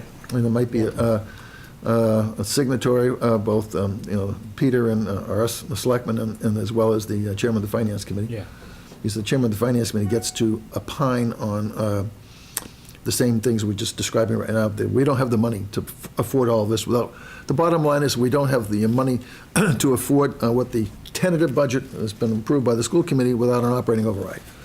And I think, Leslie and I are going to be talking big picture about the budget at our first meeting with the Finance Committee next Tuesday night. So we could have, relay those sentiments to them at that point and get their feedback on that correspondence. Yes, recognizing that our KP and KP Law, I get that right,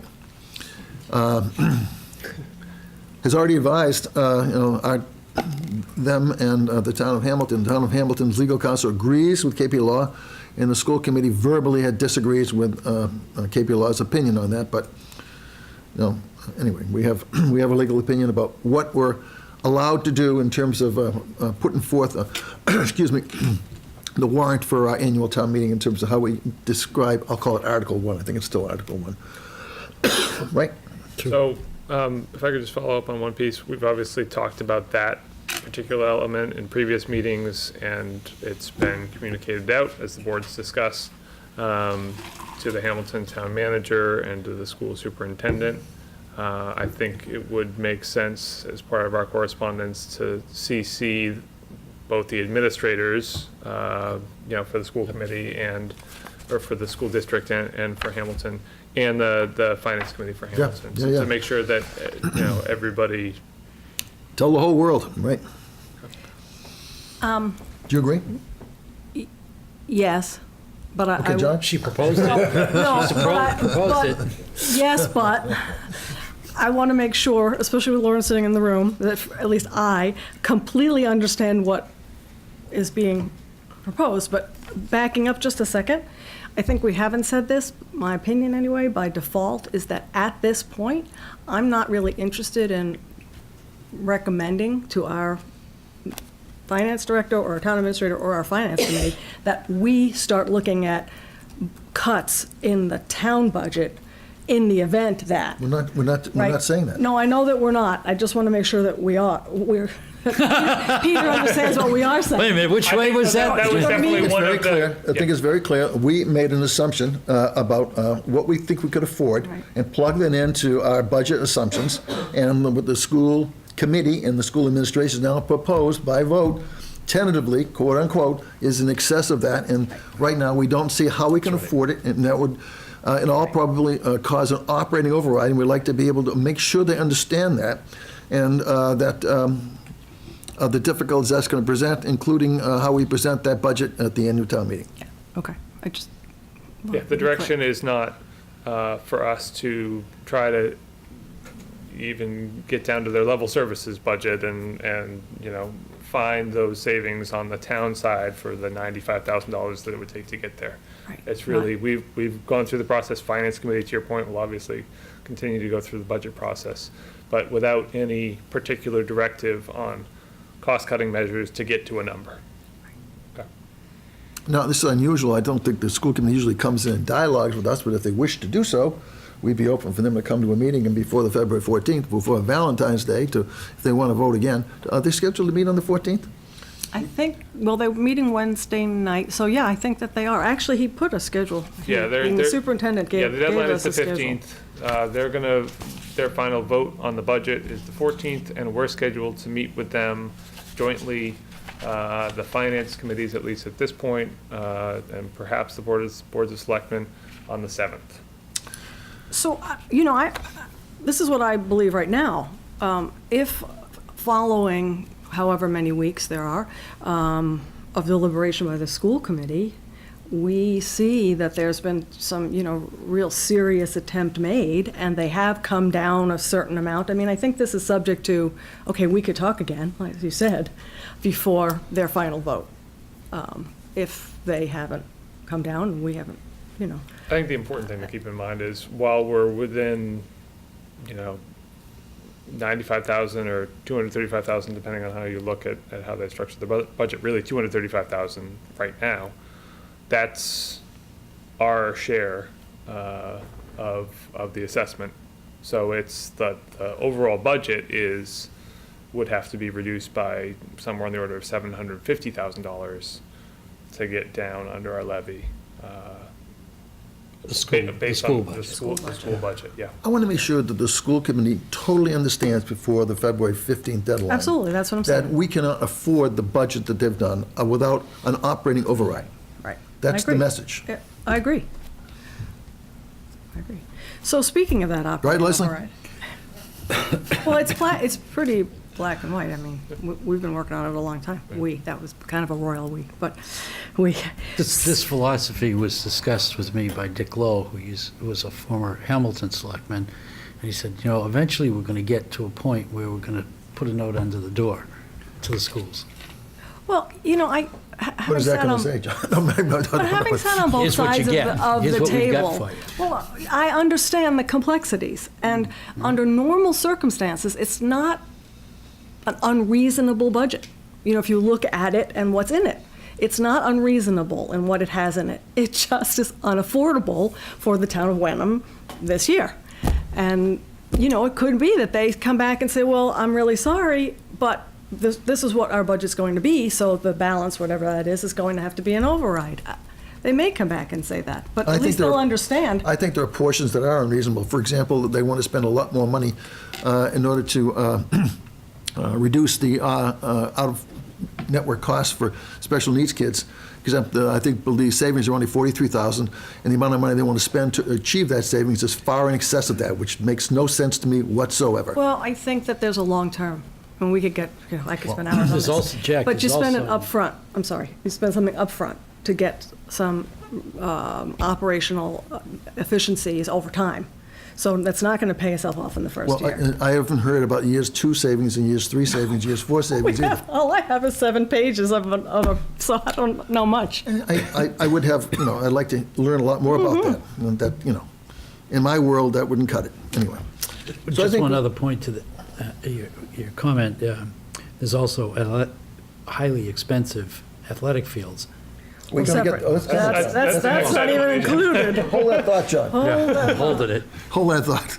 So, Jack, may I, on this override process, Then you what? may I ask a question? Yeah.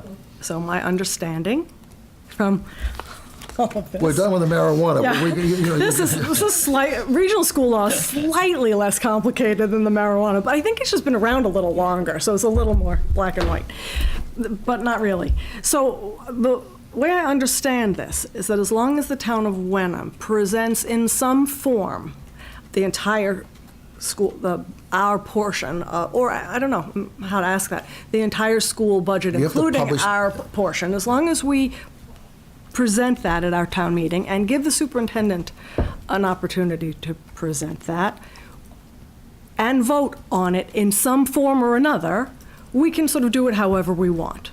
In Article 1, in 3 different warrants, as long as it's all there, it's good. That's a very simplified, that's in summary, as you like to say. Chairman, through you. Yes, the answer is, the town does not have to approve a budget that it cannot afford.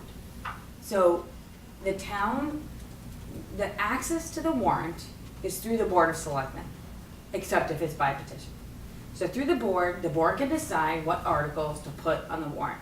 Like Chapter 39, Section 10. Chapter 71, which deals with the schools, Chapter 7134 does not provide any particular authority to access the warrant. The Board of Selectmen retains control over the articles. And so it's up to the board. If the board wants to present a number that it can afford and say the rest we're gonna propose, but subject to an override, the board can do that.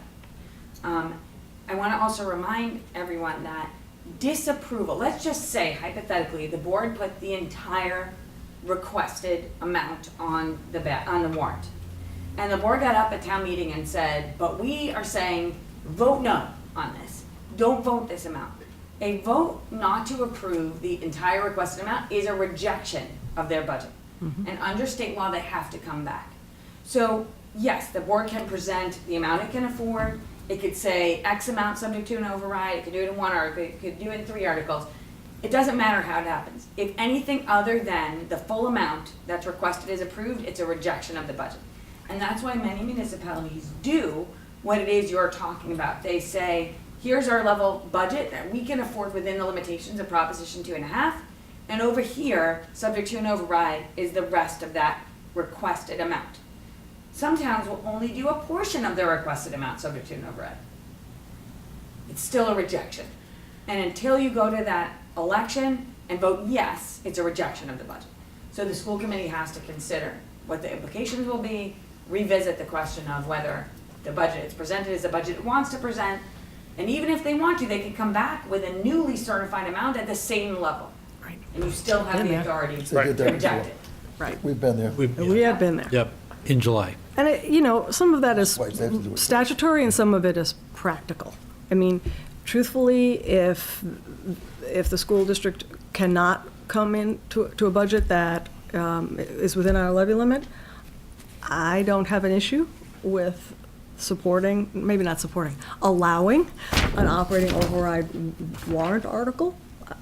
People will vote on it, and then ultimately Well, we have to to a publish that ballot. budget in one fashion or another. Right. And Lauren just told us one Right. way of doing it, which is, the piece we can afford in Article 1, I'm making up. And Article 2 might be the rest of it and causes an operating override, there you go.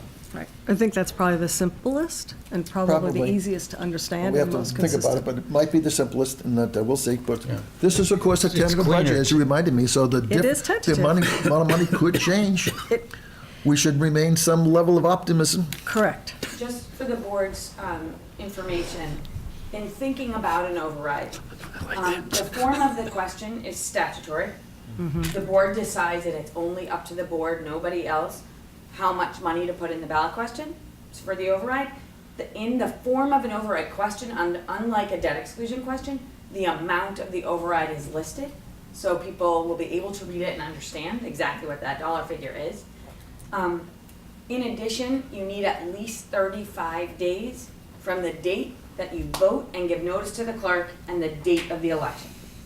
So if you wanted it on the annual election ballot, for example, you have to make a decision earlier. If you waited till you get closer to town meeting or do it after town meeting, you need 35 days from the day you vote to the day it appears on the ballot.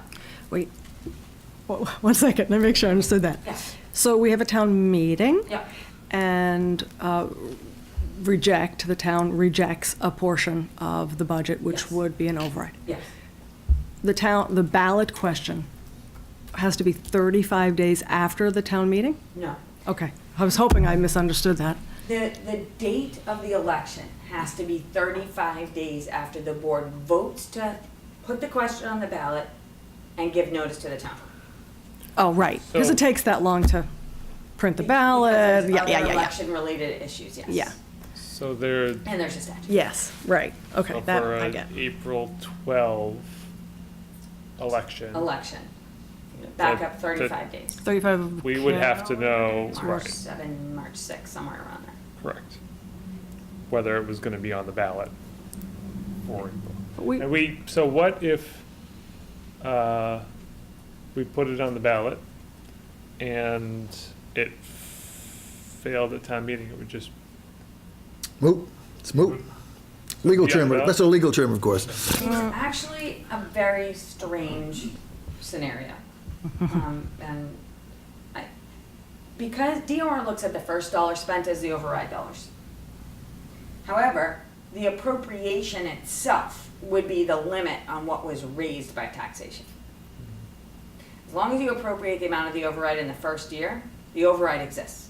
So school purposes, you appropriate $250,000 for school purposes, even if town meeting doesn't appropriate the extra $250,000, you still have a $250,000 school override. But it hasn't been raised by the town, so you wouldn't have, this extra money to spend, and the school district wouldn't have that money. It has to be appropriated. It's essentially two pieces, Raise and kind of like we're talking about in the yes communities for marijuana. You have to have both pieces for it to be valid.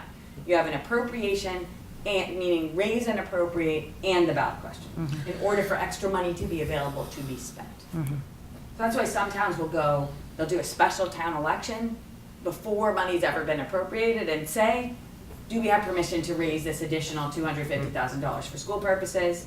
Then you go to town meeting, and then the town decides.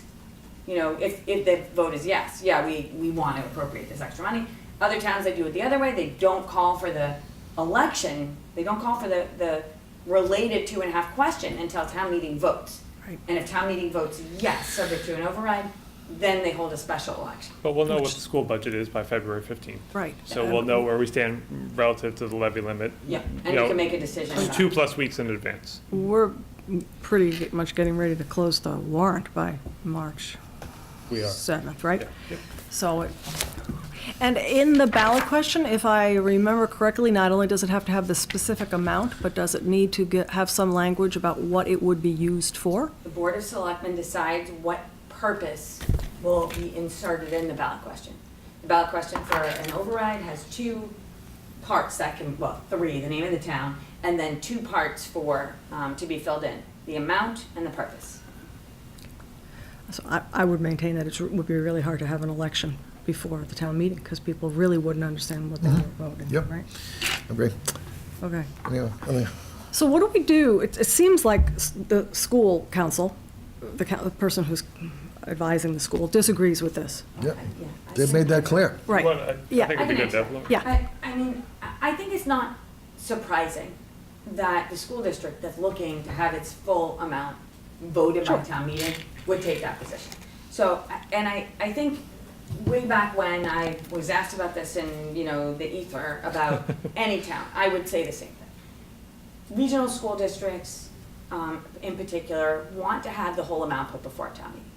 And in order to meet your statutory obligation, as you indicated, you need to allow that amount to be presented and allow the superintendent to present it. So, the fact that, you know, I look at your Article 1 and it doesn't have any dollars in it. Other towns will have a particular dollar figure.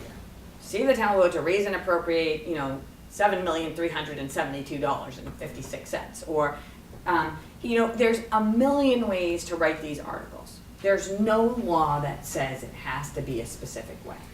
So, you know, will you have met your statutory obligation if you provide a level funded budget and a supplemental amount subject to an override? Absolutely, no, in my mind, no question. But I guess to that point, you gave us a list of 25+ communities that have structured their warrants as we've discussed.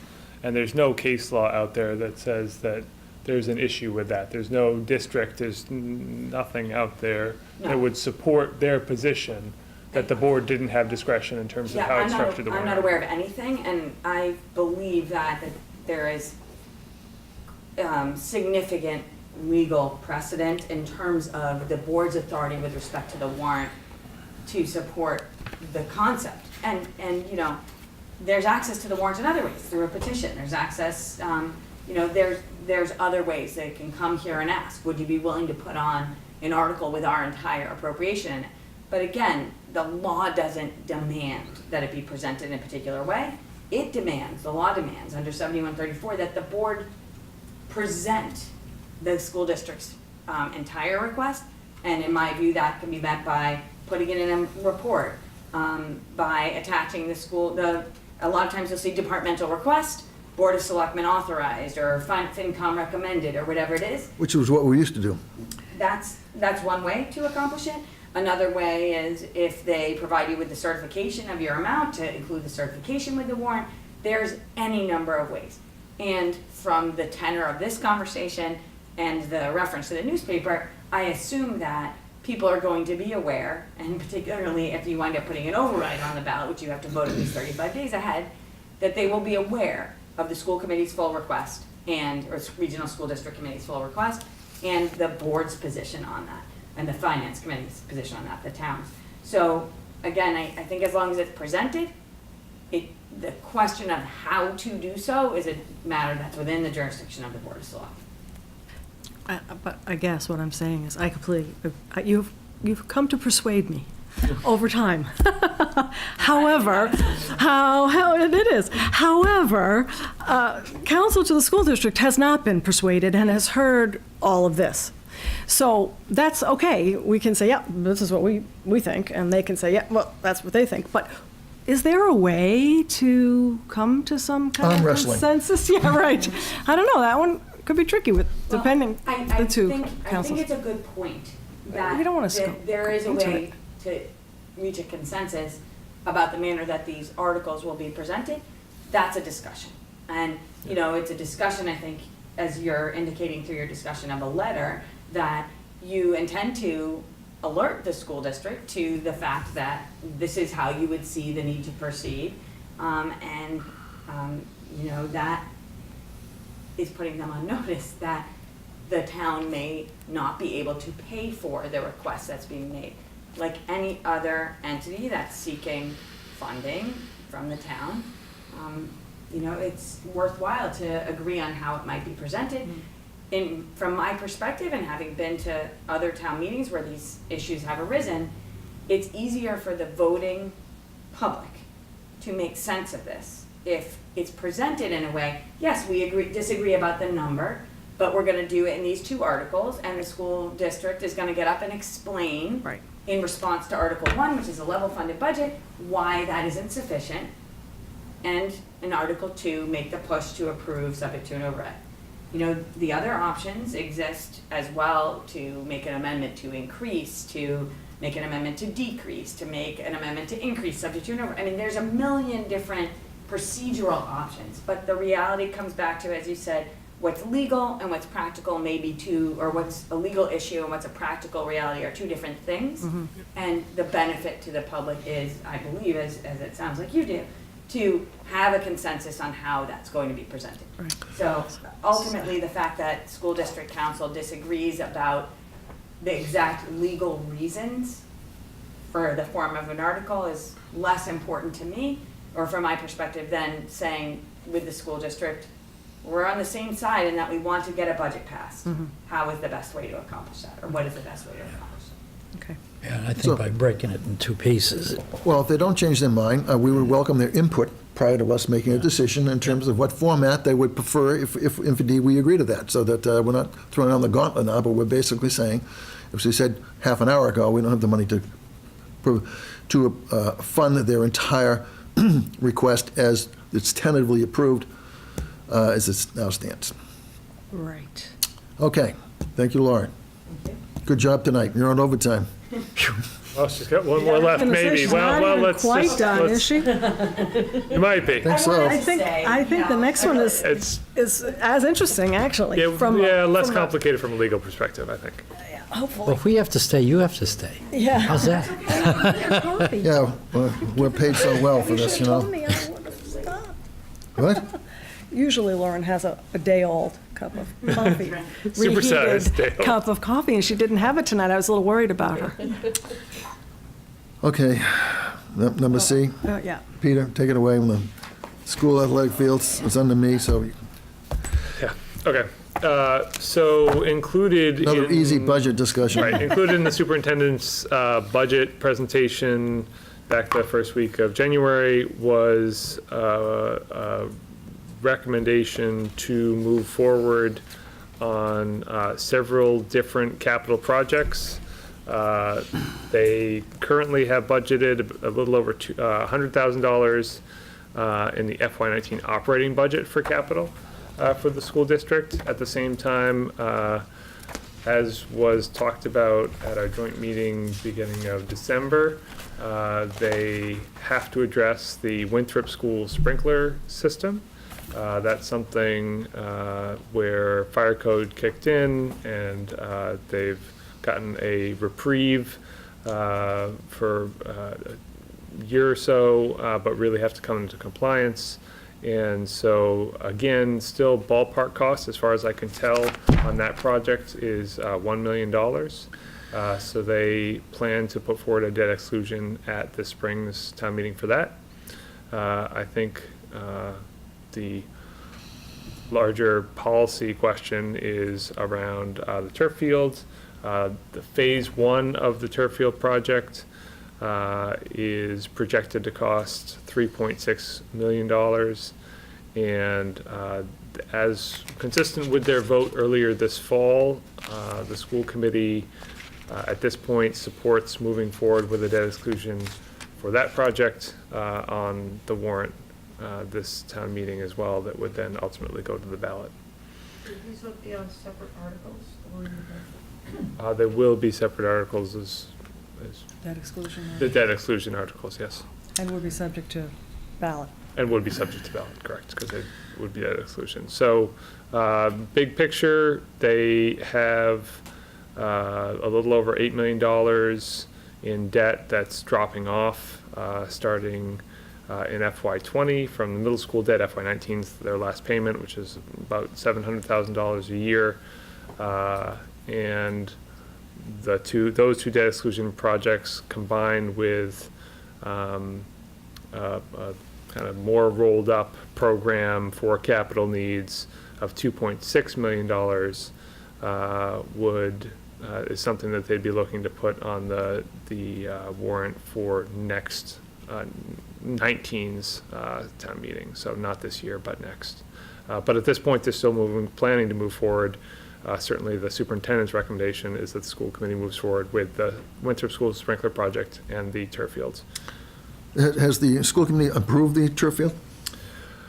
They took a vote this fall, I want to say in October, that was, I'd say, a generally supportive vote.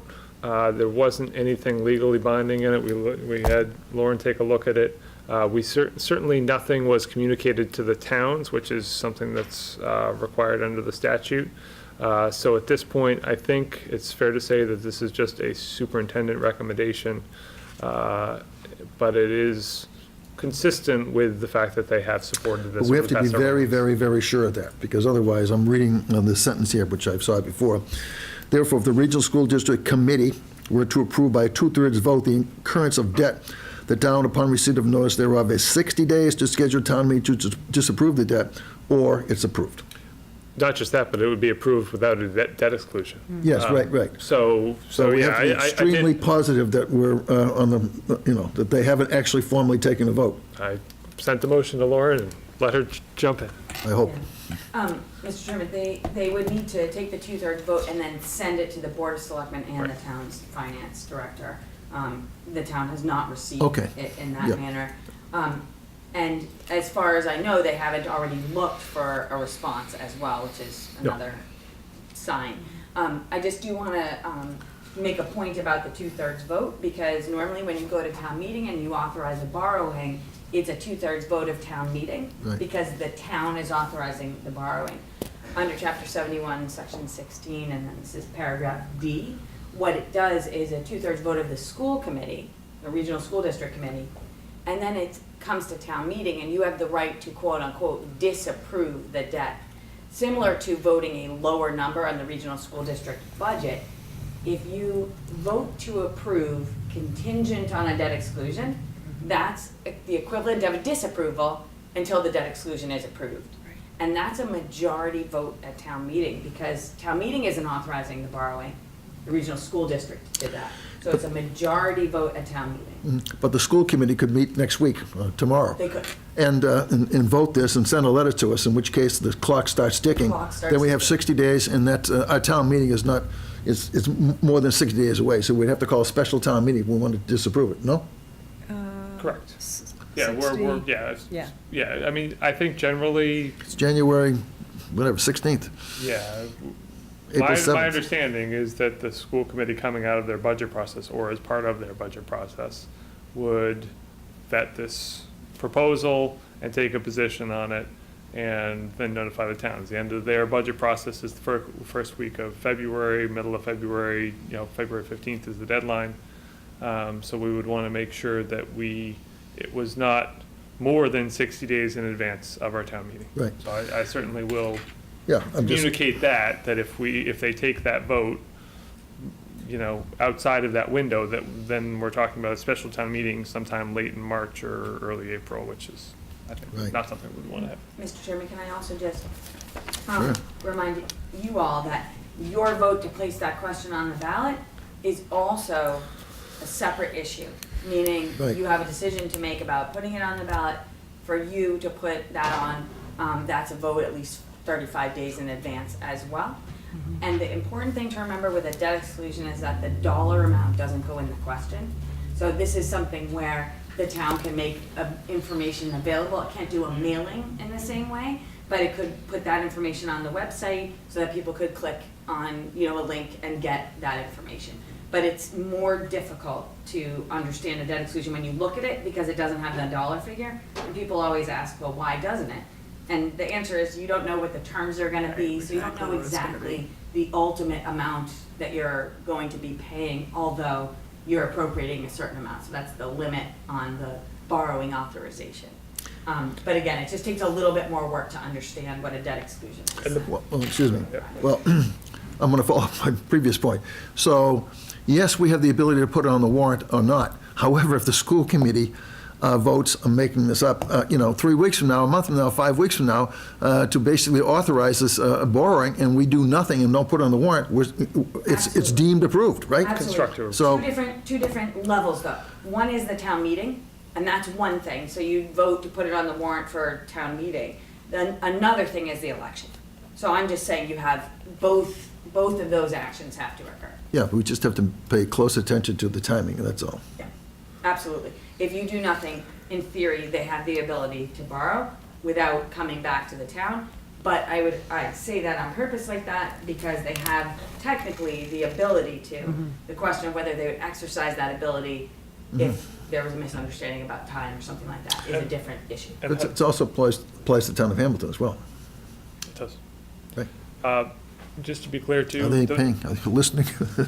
The board has discretion in terms of how the warrant article and or motion is worded at town meeting, correct? So it Yes. can either be vote to disapprove or neutral, approve or disapprove, or approve, Yeah. right? So that's within the board's discretion too, in terms of how you want to structure.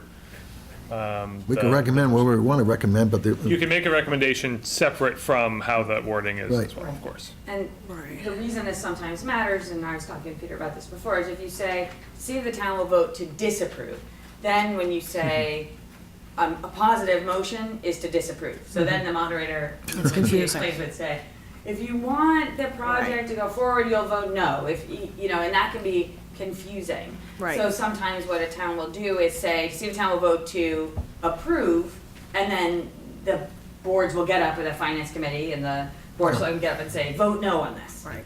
So it's a policy decision. Right. And really, I think, again, you're kind of back to what's the practical implication, what's easier for town meeting, what sends the message you want to send. You could be neutral, approve or disapprove, and then make a motion to do one or the other as well.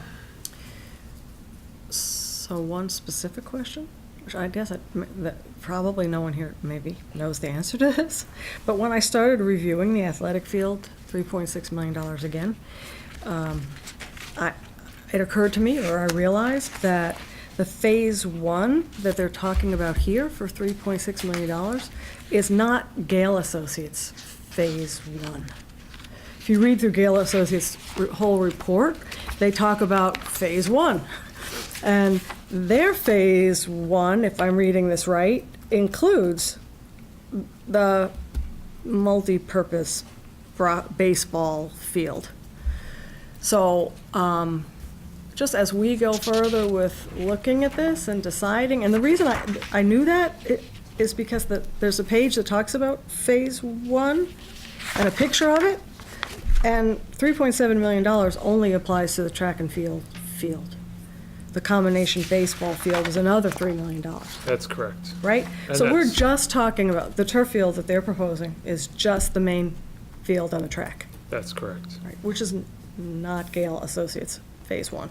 It actually is in their, in the documents that are the cost estimates. I think what you're looking at This is the original. it was correct. So that was the presentation that was given last January. Right, so we have somewhere in here something that gives their new phase one? Correct. Okay, Yes. 'Cause It's- every it's- picture I see- It's in the cost estimates closer to the beginning of your packet. okay, I'll look back at it. Okay. So there's an element of fundraising in there as well, right? Well, I think that's the question. The joint rec board, one of the things that precipitated the school committees taking a position on this was the joint rec board sent a letter to them in October seeking guidance in terms of their overall level of support for the project, and looking to understand whether some kind of working group or committee would start fundraising efforts and what that might look like. And the response back from the school committee was really that they want to support the project and put as a debt exclusion, and that was that. Rec board still, as far as I know, is interested in doing fundraising before going to town meeting and asking for a debt exclusion. There's also, while not specifically earmarked for it, there's $500,000 in proceeds from the sale of the Patton Estate that Hamilton had talked about as a potential funding source as their contribution for that project. So I think it's a little unclear whether a lot of the recreation folks who supported the project overall really support bringing it to town meeting this spring. I think their message back to the school committee at the time, at least a month or so ago, was we were really looking to fundraise for a year or so first and see where we were, and then consider bringing it to town meeting next year. Have you spoken to Michael Lombardo about this? Yes. What is his opinion? I know that both their, my understanding is that both their Board of Selectmen and Finance Committee have talked generally about the project. I don't know that they've taken a particular position. I think there's certainly some individual viewpoints, but I had let him know that we were going to be taking it up, and I think the last thing I heard from him was that he planned to put it on their next agenda as well for discussion. So just one other thing on that is that another, I guess, reason for potentially putting this off a year is I would have expected the school district to go to both towns' CPCs and ask for CPC funding. I mean, they may or may not Whether get it be it. supported or not, Right, hard to say. and I think there were some, I recall that there were some restrictions about what it actually can cover for a turf field, but there are some things about it that it can cover. Right. And at least in Wenham, there's been no Application. application for this Right, year. and I actually, after our joint meeting where this project was kind of broadly discussed, I specifically reached out to the school administration and asked, I said, our CPA deadline is coming up, first week of January, do you plan to submit an application? The answer back was not at this time, no. Okay. Okay. All right. Preliminary review of potential warrant articles. Now, there's a list here. We could spend 2 hours on this alone. It's a long list. No, it's getting late, Jack. It's getting late. So, John, I move that we move this to another agenda. What do you think?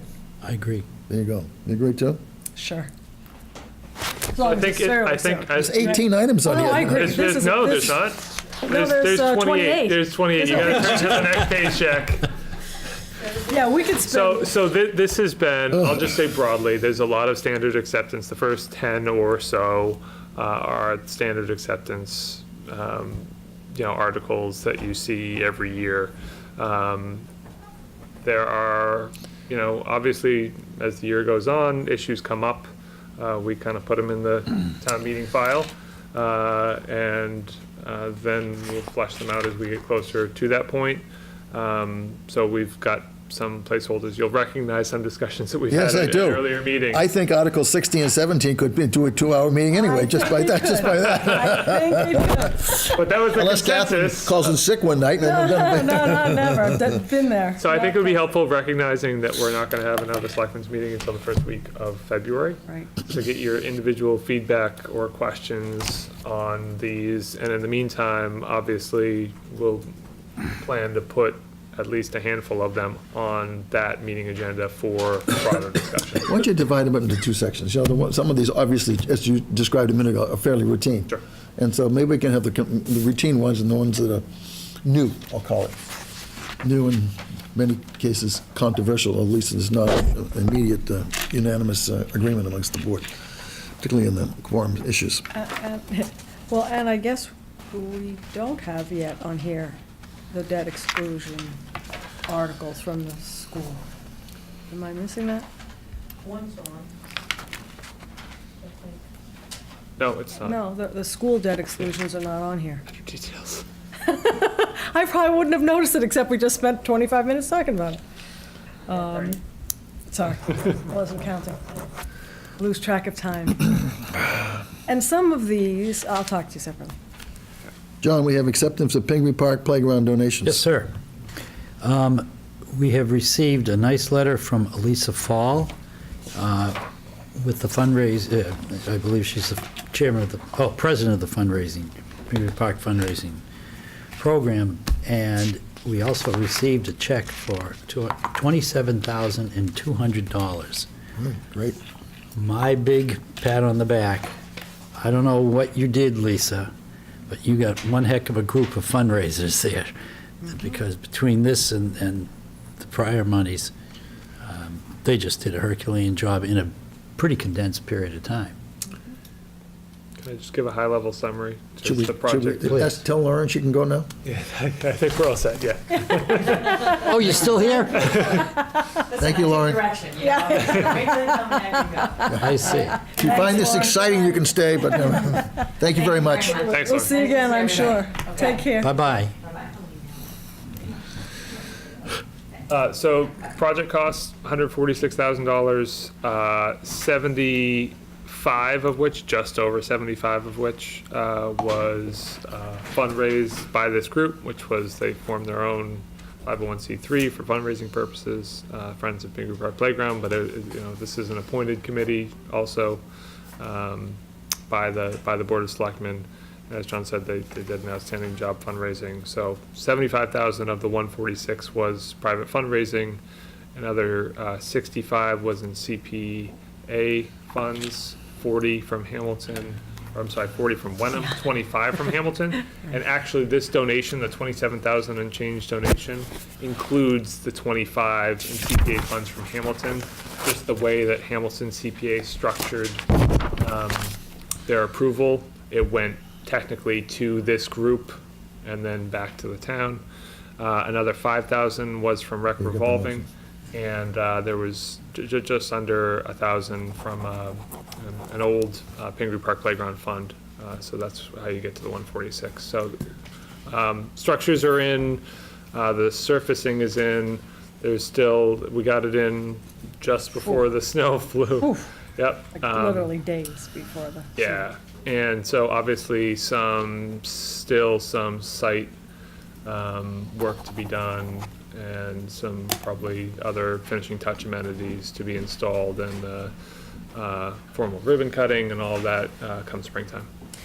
But should all this snow melt and it become 50 degrees, it's perfectly safe and acceptable for kids to go play on that playground now? Correct. Yep, Okay, I fully just open. wanted to make sure. Yep. All right, my brief It's comment beautiful. is also, I think we as selectmen should take away from this the popularity there must be for that park, as I assumed it was. This kind of fundraising is just tremendous. So It is. It's a lot very of money. impressive. A lot of money. Want to read the Fundraising motion, and a John? Yes, sir. great amount of I effort. move the Board of Selectmen accept the donation of $27,200 from the Friends of Pingree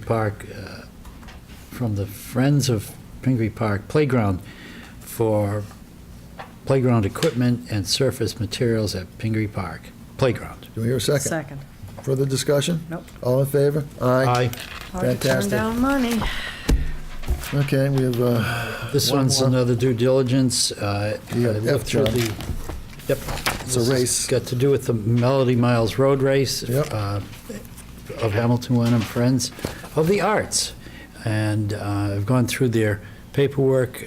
They've cleared it with the police department and town hall, and they've got proper insurance papers for liability and so forth. So, with that in mind, and we've done this many, many years, which is great, 33 years, I I think. move the Board of Selectmen authorize the Hamilton Wenham Friends of the Arts to use the specified sections of Walnut Street and Larch Row for their annual Melody Miles Road Race on Sunday, May 26th, 2018. do we hear a second? It's a second, but it's Saturday, May 26th? Yep. Okay. Second. Further discussion? Hearing none, all in favor? Aye. Outstanding.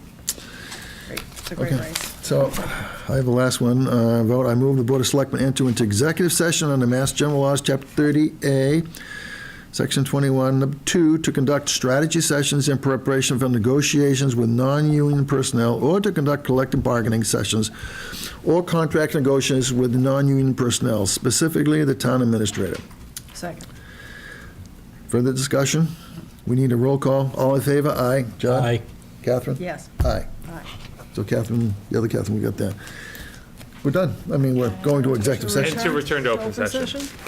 And return to open session, if the chair so declares and wants to adjourn. To return to open session and do what? I don't know. To go to sleep? No. Do we intend to take, well, Go do we home. intend to take Potentially. potentially take action on this contract tonight? Yeah? Potentially, yeah. So we could, if we go back into open session and we're ready, we could take action on the contract in open session. Can somebody send me the results of your open session action? Yeah. Or do I need to sit? No. We'll be glad to send it to you. Thank You're welcome.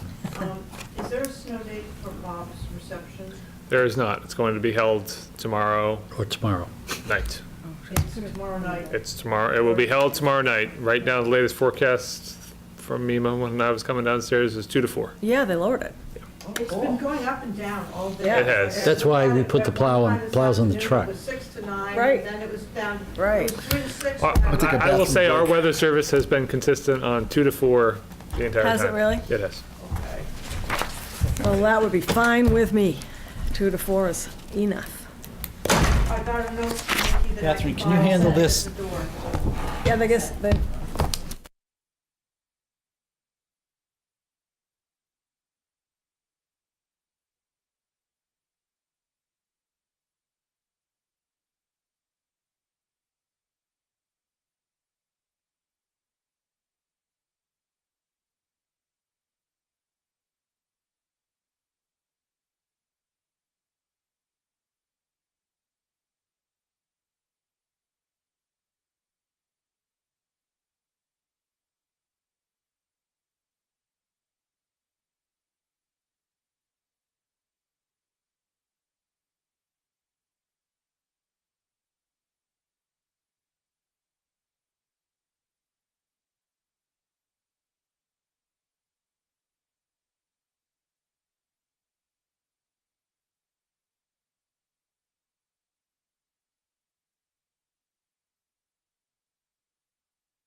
Don't turn, you're not gonna turn on the TV, I got my coat on here, so. Really. Just because All you're right. fucking We ready. can't afford the heat. Yeah. My arms are frozen because I don't have 3 layers on. The rest of me's okay. I guess we've returned to open session. Yeah, do you want to introduce this motion and then I'll make it? Or What?